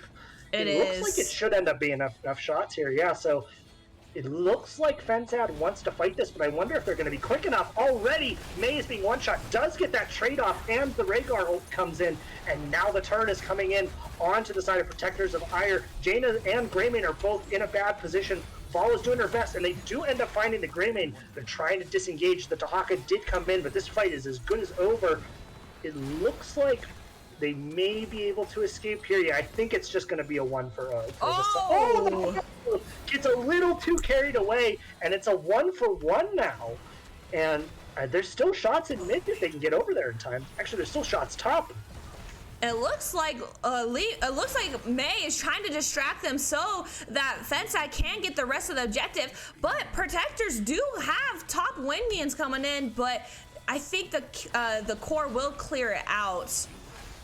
Yeah, wave just spawned there at the core, so that should clear it all up. But there is still a lot of wave pressure in all of the lanes. They do get onto this May. The root does come in, forces the trade. Their engage tools were up. I'm surprised that POA didn't pull the trigger, maybe just waiting for those level 20s to come up. So, you know, overall, though, I still think Protectors of Aiur in a pretty good spot. Vala just barely getting a little too carried away there, and it turned what looked like a turnaround play into something that POA is kind of okay with. You know, you could say Vala, her arrows were hungry. Get it? Okay, I'm gonna uninstall the game now. I'll see everyone later. I'm gonna call my doctor real quick. I'll be right back. I had to. That was perfect. I just started playing Vala again, so I remembered that talent. And I was like, oh, this is a perfect time to do it. He doesn't have the talent, though. Wait a minute. No. Check the tapes. Someone check the tapes.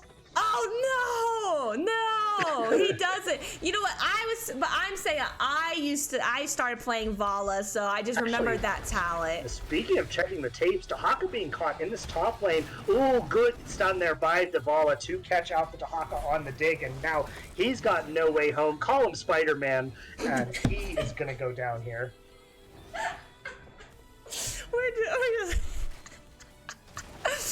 We're just pulling out these puns now. This is the stream now.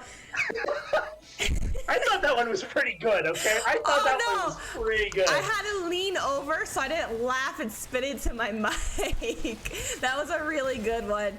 But anyways, avoiding the puns, Fensad is going to be taking this boss of Protectors of Aiur. Don't even realize it because they're going straight focusing onto this objective. So I'm curious to see if Fensad is either going to hard push with this boss or if they're going to go and defend objective. And it looks like it's a 50-50 split right now. I believe it was the right call for Protectors of Aiur to go for this top shrine. The Dahaka is dead, so they would be fighting 4v5 if they tried to contest that boss. Just get as many shots as you can and then back here. Yeah, that is what the Greymane's going to do as they clear up that boss. But once again, I mean, this is going to be now more objectives going over to the side of Fensad. They're slowly clawing their way back into this game. And, I mean, these picks are just starting to add up for them. I mean, Protectors of Aiur just had such a lead on this map, but little by little, these bosses and these little picks are starting to slowly shift the game state. And now there's still going to be a keep up here in the top lane for the side of Protectors of Aiur, but now they have a whole bunch of damage in the bot lane as well. And it's kind of close here on structures. It really is, and yeah, Fensad, they are a late game team, so this might be looking better for Fensad. They might be able to maybe get a comeback here, but it is going to be a little tough for them. We do have 10 kills on the side of Protectors of Aiur, while Fensad only has 4. But man, Joanna going in, Li Ming using her Wave of Force to push them away, May going in, getting stunned by the Joanna Light Bomb is up as well. Avalanche misses. And oh my gosh, Leo using his ult and able to protect Robot Wizard, but it looks like Leo is gonna go down for this. Yeah, a lot of miscommunication for both sides in this fight. They are still trying to get this Mei here on the top side. Big totem, though, slows the engage. Daka still wants to find it. They snipe the Joe in the backline, though, and now this is a turn potential. The Mei takes a bunch of damage, but they have the double Ancestral going down, and now Dahaka's down also. They got to run here for the side of Protectors of Aiur. Does look like they might be able to get away here. No. Oh, Jaina tries to turn it, but no, Jaina just ends up handing over another one. Then gets another reset, but that looks like it may be it. But this could be at least a keep going down here in the top lane, maybe more. That Anduin got so close. I always say I love a good Anduin pick because, man, they can really get those pulls and save a life, and Anduin was just short of that. He almost had it. Literally, she died mid-air, so. Yeah, honestly, it was just, oh, they might be trying to end here, it looks like. Still 15 seconds on the Joanna. They blow up the Anduin, which is going to be big. Does Granny make it back in? No. And with 5 members still up, it looks like game number 3 is going to be going over to the side of Fensad. What a comeback for Fensad. Really looking like Protectors of Aiur was going to take this game 3. But as I keep referencing Gamble, he keeps saying in the chat, man, Fensad is a comeback team. They are known for their comebacks, and they just proved it once again right here during this 3rd game against Protectors of Aiur. Yeah, that fight looked like it was going actually relatively well for the Center Protectors of Aiur, but really, there's just so much miscommunication at the start of that fight. You could tell Joanna wanted to go for that fight while the damage dealers were just looked like they were trying to peel away. Eventually, they end up going for the fight and getting a kill, but the over chase, just the Ming and the Vala damage, able to snipe a couple targets, and once Ming started getting those resets, there was no looking back. Well, you know what? And Jaina, I think Jaina could have gotten out of there, but I looked like she stopped to use her Blizzard to slow them down, and that's what killed her. And then the rest of the team just fell with it. I almost wonder, I don't know if Jaina had Ice Block up at that moment. There's maybe a chance that you could, Blizzard and Ice Flows, use your Ice Block, get your Ice Flows back up with the level 7, and then use it again and try and kill them. But, I mean, it was a risky play to begin with. I think if all 3 members had just disengaged, they probably could have held the core there in the end game. But, I mean, either way, though, really well played by the side of Fensad to find their win condition, slowly get those picks back into the game, and convert the game number 3 in the end. Definitely. Let's look at the stats real quick before we go meet the winners of the teams. Hero damage, Vala coming out, almost doubling out Jaina. Vala having 66,000 while Jaina having 39. And other than that, across the board, pretty close overall. Siege damage, only a few thousand apart. Healing, only a few thousand. Self-healing, almost 10,000 difference, and then XP, just 3,000 difference. So very close overall. Looking at the stats with, but then Protectors of Aiur getting the 11 kills, and Fensad getting those 9 kills. Yeah, overall, I mean, I don't really know even what to say about that game, because it's crazy that Protectors of Aiur played the early and mid game. It looked like so well. They had a plan going into that map, getting that top camp and getting that structure damage so they're able to convert that first fort, winning that bottom shrine as well so they can convert the bottom fort. But, it just seemed like as the game went on, little things here and there slowly started to add up. And, sometimes it's the little things that get away from you and can convert a game against you. Definitely. And why don't we switch over to the Fensad chat and let's go talk with the team. Are you? Second.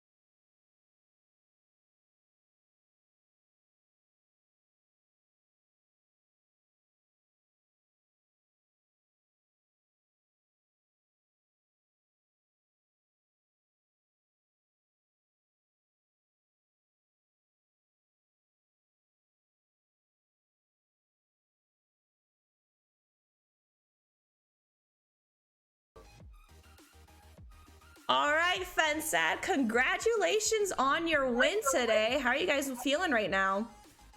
Oh dear God. Feeling all right. It was. Probably shouldn't have won that last game. I don't think decibels went below 100 in that last team fight. Yeah, that's a fair assessment of the game, I think. Well, going into game one, well, even before that, going into draft picks, Protectors of Aiur, they did ban Tomb of Spider Queen and, of course, your favorite map, Ultrix Pass. How are you guys feeling that they banned it? We I kinda think that figured the they fact would. that they banned Ultrac Pass is because you said it was our favorite map last time. Yeah, So thanks for that more. for being doxxed. I would like it better if the enemy team didn't ban anything. Yeah, honestly, just ban like I don't know, Braxis. No one ever cares about To Braxis. ban right? Warhead and Hanamura. So I think we expected it because we saw that they don't really like play the map that often. Yeah, that's true too. So Although, we yeah. planned for it. Did feel that they really did their homework on those. Yeah, they bans. really did their homework. And since they didn't really play Alterac and we do play Alterac, they figured they would ban it. And we We also banned. did our homework, right? We went Yeah, to yeah. the So- Sky Temple. Their three maps were Infernal and Battlefield and what was it? Dragonshire. Those are like their three winningest maps. So we banned two of those. And we were comfortable on Schreier because we have Shire, because we have Vikings. That was the strat. So Mhm. Yeah, I figured Yeah. actually whenever I saw you took them to Dragonshire, I'm like, well, you must have seen something whenever you were scouting them to take them to one of their maps they seem to prefer. And yeah, whenever as soon as I see the Lost Vikings get locked in, I'm like, okay, yep, they had something up their sleeve. yeah, and they kind of outplayed us though in the 4-man. Yeah, we Yeah. just hard lost. I don't know. I think my Joanna was bugged because I kept dying. I'm pretty sure that she's like coded to be unkillable. I don't know. I just must have been playing her wrong or something. Last patch, sorry, wrong patch. Oh, Oh, God. yeah, yeah. Oh, Of course. They played it well. Mhm. Leoric I didn't even mean- try to fight for Shrine against the Vikings, which is how you're supposed to play against it. And then fought for it when it was really needed. Yeah, they played it very well. I think it's like fair that we picked it because we thought we would get this winning top lane, and we did get that. So it's like we were kind of justified in that pick, but ended up losing the 4-man, which lost us. Yeah. That's just because they were the stronger team, right? I don't really feel regret that for format. picking the map because we got what we wanted, but I mean, they just won because they were better. On Well, the map, yeah. Let's go ahead and On that, straight yeah. into Towers of Doom. I didn't even pull up your draft pick. How horrible am I? Hold on. Oh yeah. All right. I'm just Towers of Doom, you guys chose Li Ming, Stukov, May, Junkrat, and Rexar. Oh yeah. We did. I was just Go really sad because Yeah, go ahead. I'm Go ahead. like, damn. Yeah, they really did their homework when they banned the Stitches. Yeah. It was like, I was like, waiting for Stitches to be delivered in my hands for a free win, and then it didn't happen. Dude, okay, I'm not gonna lie. I was like, I did not feel good about the draft going in. I felt like a new rec would have been a lot better with the Stukov, but I guess it worked out. Definitely man, worked my May is out. nuts. My May is literally insane. Yeah, there was some really good avalanches. Yeah, and going into Towers of Doom, you guys, what was your strat going into it? I'm assuming, like most people, your guys' strat is just take bottom tower and just keep bottom tower alive. Yeah, so we knew that they had Sylvanas, so it's really dangerous to leave them alone. And we also had a lot more poke than them. So our plan was kind of just to poke them out in the 4-man, get some shots in on tower, and just kind of try to bleed them out for as long as they wanted to stay there and entertain us. And It was purely because I was so starved for picks. They banned or picked everything I was gonna play. Yeah. Or I banned myself out with the Haka. So. Yeah, with Li Ming and Junkrat on that map, your goal is to play it slow, nearly constantly. You can have a single person stall 4 people on an objective when you play it right. I think our strategy even kind of started to switch up a little bit. And we started getting all those altars in the early game, then we continued to get more altars in the late game. Like their core health just got really low. And we just made we just made some decisions to try and end the game. Pushing in, trying to get those pumpkins pushed in, for example. and stuff like that. I did actually want to ask, towards the end of the game there, just sort of final objective phase, right? There's double altar, one in the mid and one in the bottom. You guys originally looked like you were setting up to challenge for the bottom one while Junkrat tries to sneak the top one. Junkrat ends up getting pushed off of the mid altar by the Leoric. What were the comms like as you start? Because I noticed you guys slid the Li Ming over to cap that Ming altar. What were you guys noticing and saying in that moment? Well, Yeah. the Ming were think, pretty much overcommitted to chasing me to kill me, and we noticed that they kind of used all of their buttons trying to kill the Mei, and I mean, they there's nothing a succeeded. single Li Ming can do against the 4-man, so it was like, Yeah. okay, I'll just might as well cap this. Yeah, as we saw a bunch 4-man mid as Li Ming, I'm standing in between them, just trying to be flexible. So as soon as we see that they're all committed below our Mei, and also like clicking on our Mei, I immediately ran up top because Mei can stall them, not let them buy her for a long time, long enough to channel. I do want to say about the communications during that time. One thing that was specifically not communicated was the Li Ming going to grab that altar. Yeah, I didn't see that. We lost. All they said was Actually. GG when they were halfway through it.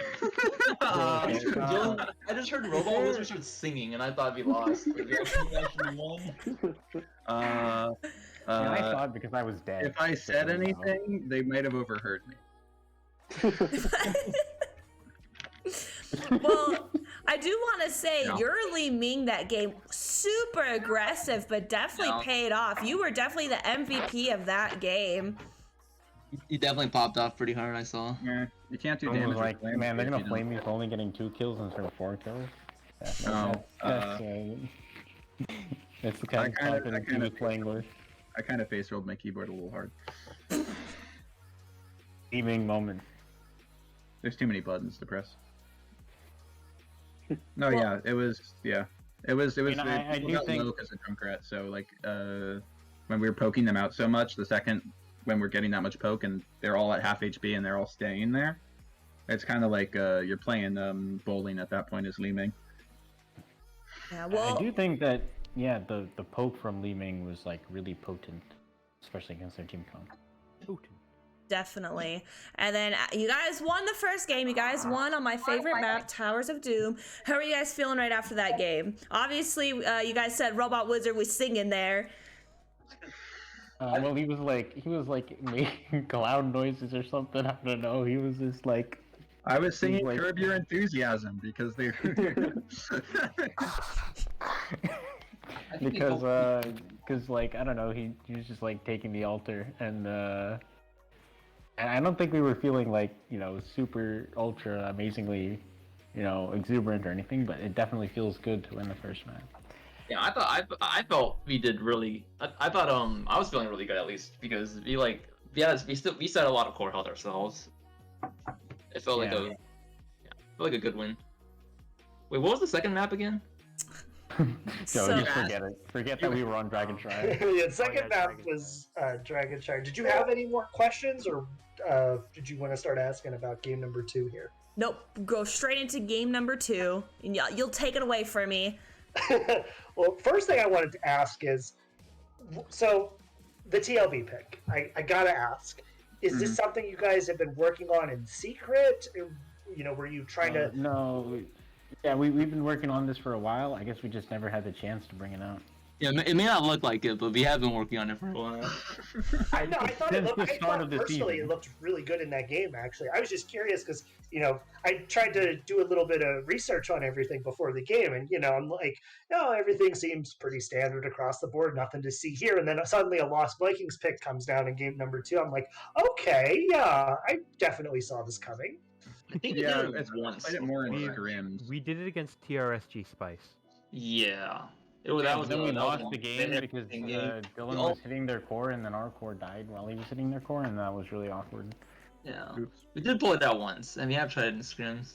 And we've played it, I feel like, a lot more times in scrims than anything else on Dragon Shire scrims, but maybe my memory is just failing me. I don't know. I think it might be our most run draft, actually, despite our 0% win rate with it. Oh well. Well, So- I guess. Sorry, I didn't know if you had something you wanted to ask or not. I just want to know. So then, why did you pick Dragonshire? This is the Viking. You're comfortable with it. So yeah, Okay. basically the idea is it's very difficult on Dragonshire specifically to beat Vikings because there's the top point, top lane, and mid lane. And it's kind of too much for any one person that's not 3 people to deal with. So it's like very forgiving, even if you're like, as we saw, our bot lane was losing bot from up to level 15, and I don't think they got the dragon to like level 16 or 17. It just allows bot lane to have a lot more forgiveness. Here with So the it's 4-man. really with the 4-man. I think so, you like, leave It was a really close game, even though our 4-man was losing most of the game, which is like something only the Lost Vikings are really able to do. Calm I mean, down. yeah, you guys were getting damage back on the structures. In fact, Yeah, right before yeah. you lost the game, I mean, the Vikings actually took top keep there with that pushing camp. So I mean, Yeah, it's so not like single you team. guys were just getting run over. In fact, you guys were actually macroing the map quite well for losing a lot of those team fights. But just that one Dragon Knight at the end of the game, getting that pick onto the Tychus as it goes to core. I mean, that kind of just sealed the deal. And I mean, it's unfortunate when it happens, but it is what it is.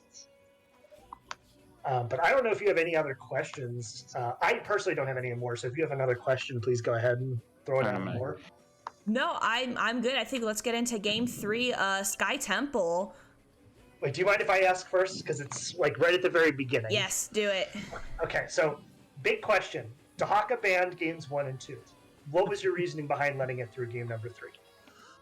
So, I think did we ban Stukov that game?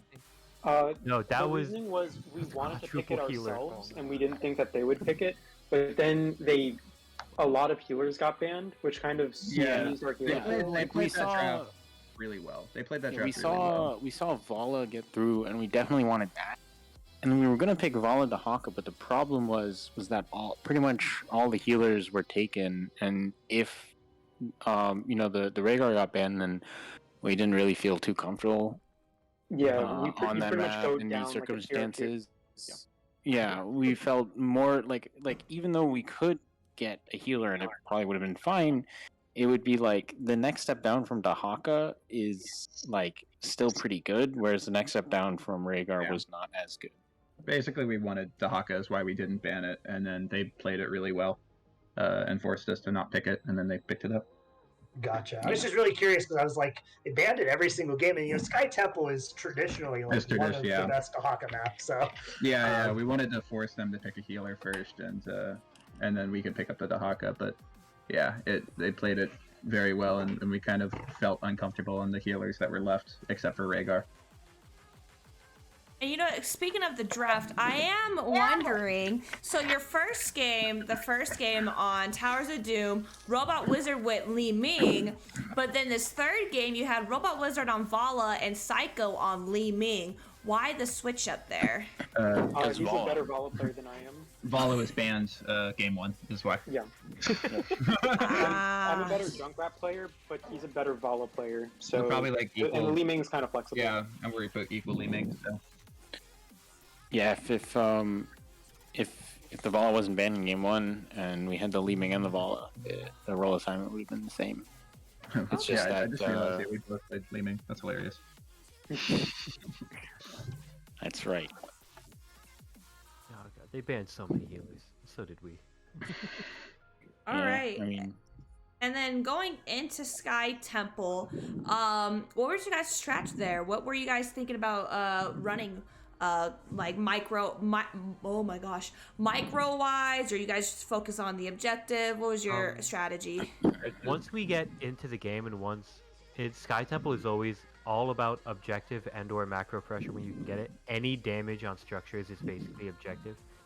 And when you're playing against the Dahaka, that's literally the only thing we were worried about is where is the Dahaka? yeah, the Dahaka Bros. Exactly. We figured that it would be a good map for us because even though we've lost on it a lot, we've played on it a lot, and we often get like a big advantage, but then we lose it. And then we throw. Yeah. So like, we feel pretty comfortable in the map, and they haven't played an official game on it yet, so they figured it'd be a good pick. But they actually played it really well. Like, yeah, they did pretty much the textbook thing where you take top cam, pressure top wall. We were a bit slow to react, so that then they super go for top objective, they take our building. They played it very strong and it put us in a small disadvantage coming into the late game. And that actually kind of rolls into what I actually wanted to ask next, which is, you guys kind of fell behind in the early game on that map. They did get the top fort down with the first objective, and they ended up taking basically the entire bot fort with the second objective, as well as getting quite a few kills on you guys.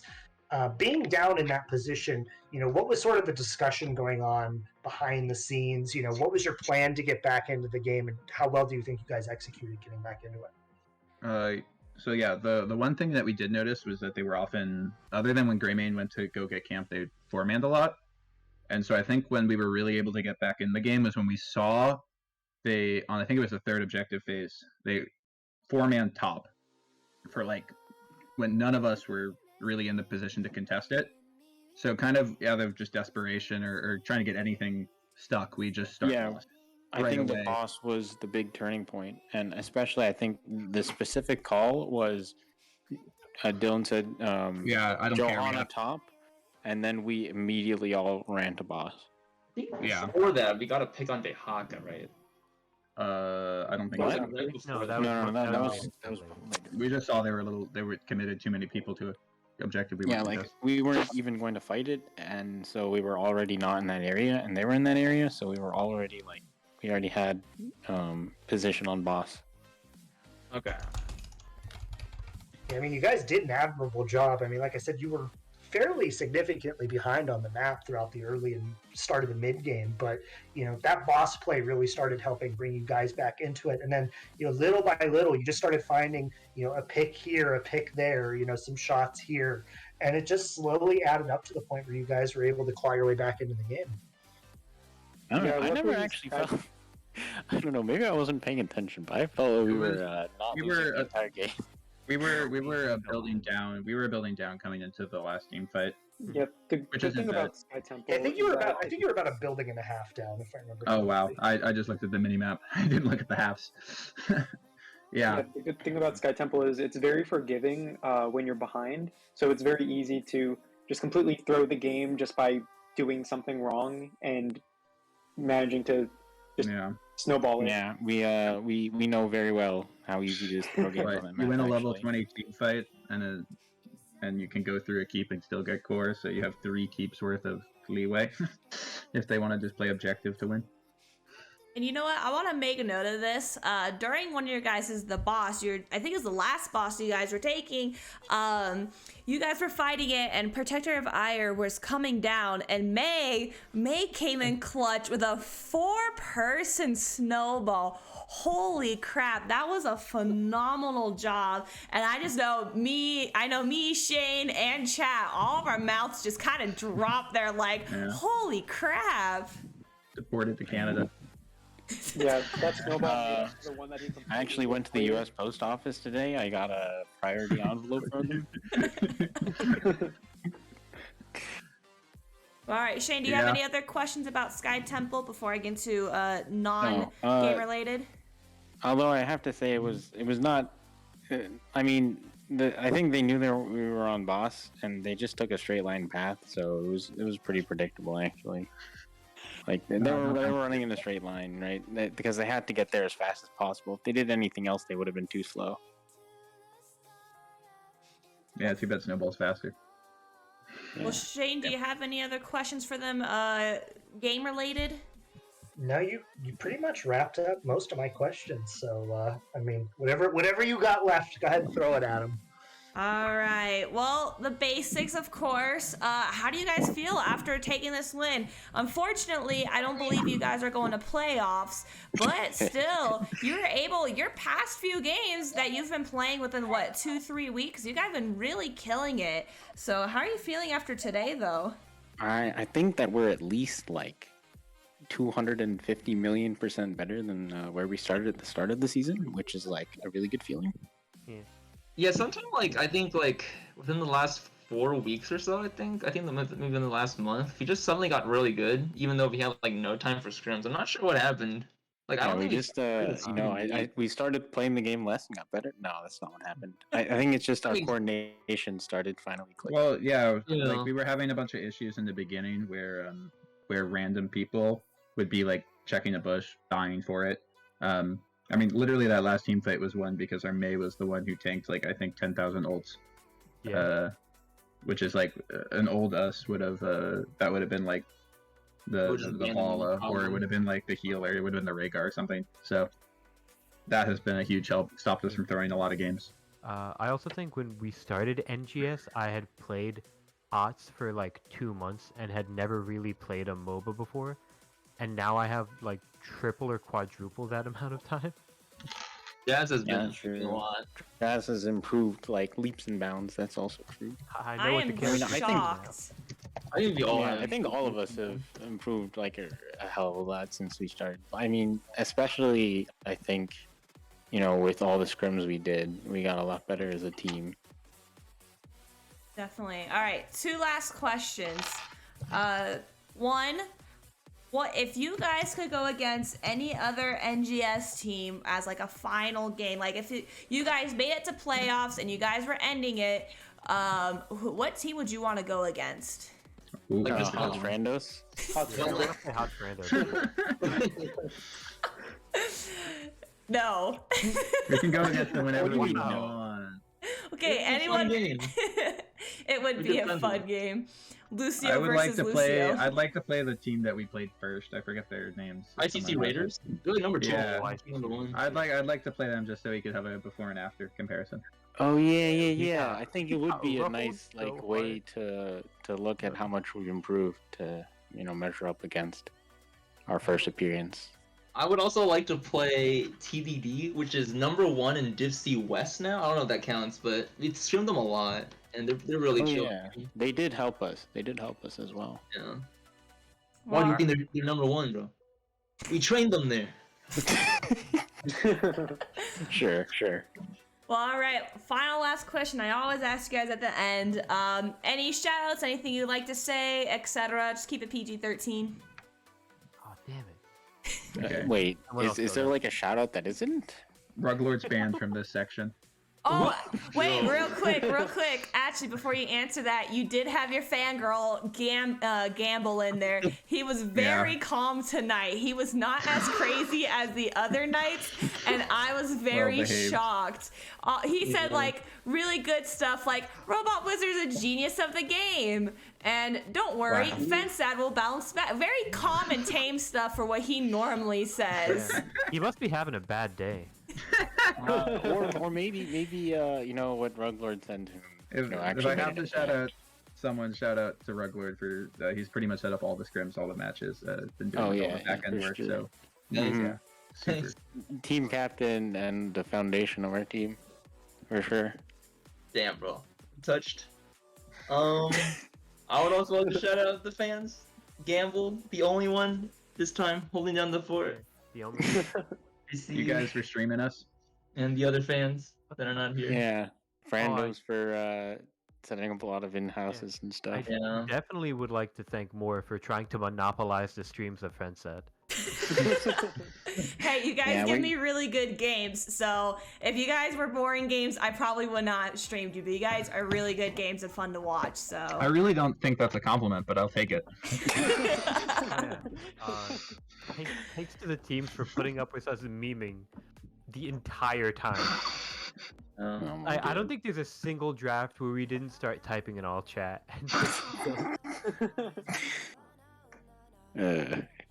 Yeah, thanks for all the teams who had to put up with my terrible connection, Oh no. which Yeah. hasn't cropped up lately. Fingers crossed. All right.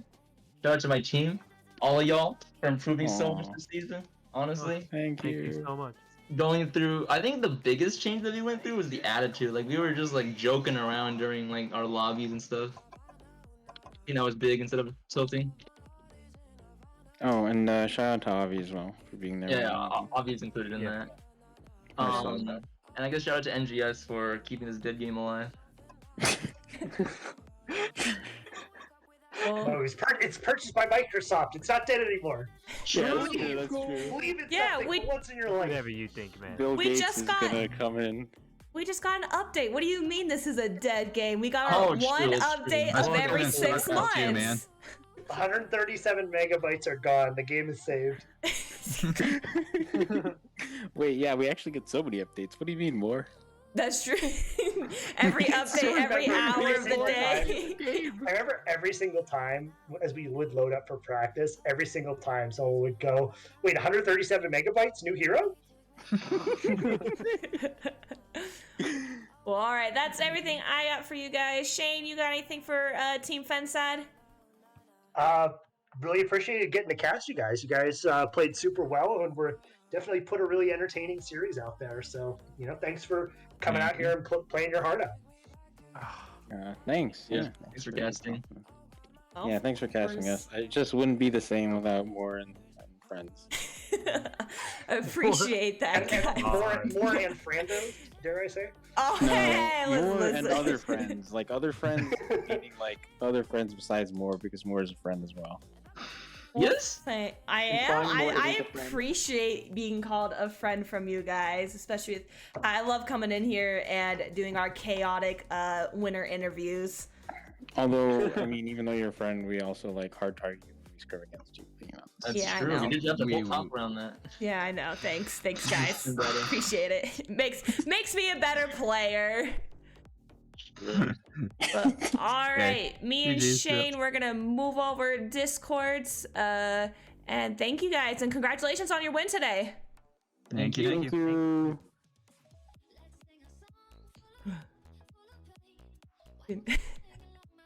All right. Well, how you feeling right now, Shane? You know what? I feel good. I feel exhausted also, man. It's been 2.5 hours. Holy moly, this I game. know. Well, before we go, hold on. I gotta pull it up on stream. Someone special sent me something to show you. I'm gonna put it on stream, and then I'm also gonna send it to you in a personal DM on Something Discord. special. Oh, have I been officially released? I've been exposed, and now I'm banned from NGS. Is that what's happening? No, no. I'm gonna put it right here. I'm Exposed put as- it big. Jakey sent me this. Oh my goodness! Yes, I need this. Thank you so much. I need this. I didn't know how much I needed it, but I need it. I know, while we were doing the interviews, I saw a message on my Discord pop up, and I'm like, who is this? I saw it's Jake, and I was like, what is he sending me? And then I look, and he sent me that, so I was like, oh, this is perfect. I gotta show it to him on stream. You know what? I've had the same Discord profile picture for years and years. There may be a chance that I may end up switching to this. We'll see, because this is great. I think it's So, time for you to switch to it. You have to switch to it now. Jakey, I really appreciate it. Thank you so much. But all right, that's gonna be it for the night. Before we go, do you have anything to say, Shane? Remember to tip your waitress. And your waitress and waiter is me and Shane, so you better tip us for the entertainment. I'm just kidding. Please don't. Save your money. You know what? If you liked our entertainment and you love NGS, go to our Patreon and donate to NGS and help us grow some more. Reviving a dead game is very difficult. So please donate to NGS and to our Patreon. We can get better streams, better content, etc. Like that plug there. better there than to your local Nigerian prince. So. Oh, geez. Well, all right, Shane, I appreciate you coming in and co-hosting with me again. I love having you in here, and I love your knowledge of the game, because you definitely have more, even though I've technically been playing longer than you, you definitely have more knowledge than I do. No, it's called, in the time that I've played this game, I've played way too much of it. That's what it's called. I feel that. But all right, that's gonna be it for us tonight. Before everyone leaves, I'm gonna go ahead and raid this other streamer. She is, or they are streaming Heroes of the Storm as well, and they're another VTuber. So let's go in there and give them some NGS love. Just go in there, spam raid and NGS, and because I've noticed a lot of these Heroes of the Storm players don't know what NGS is. So let's spread the word. And yeah, thanks everyone for coming and watching, and thanks for both teams, Fensad and Protectors of Aiur, giving us a really phenomenal series there. And also, I can now pronounce Protectors of Aiur after the end of the game. We got there in the end. We got there. We did it. But all right, everyone have a good night, and let's go raid this channel.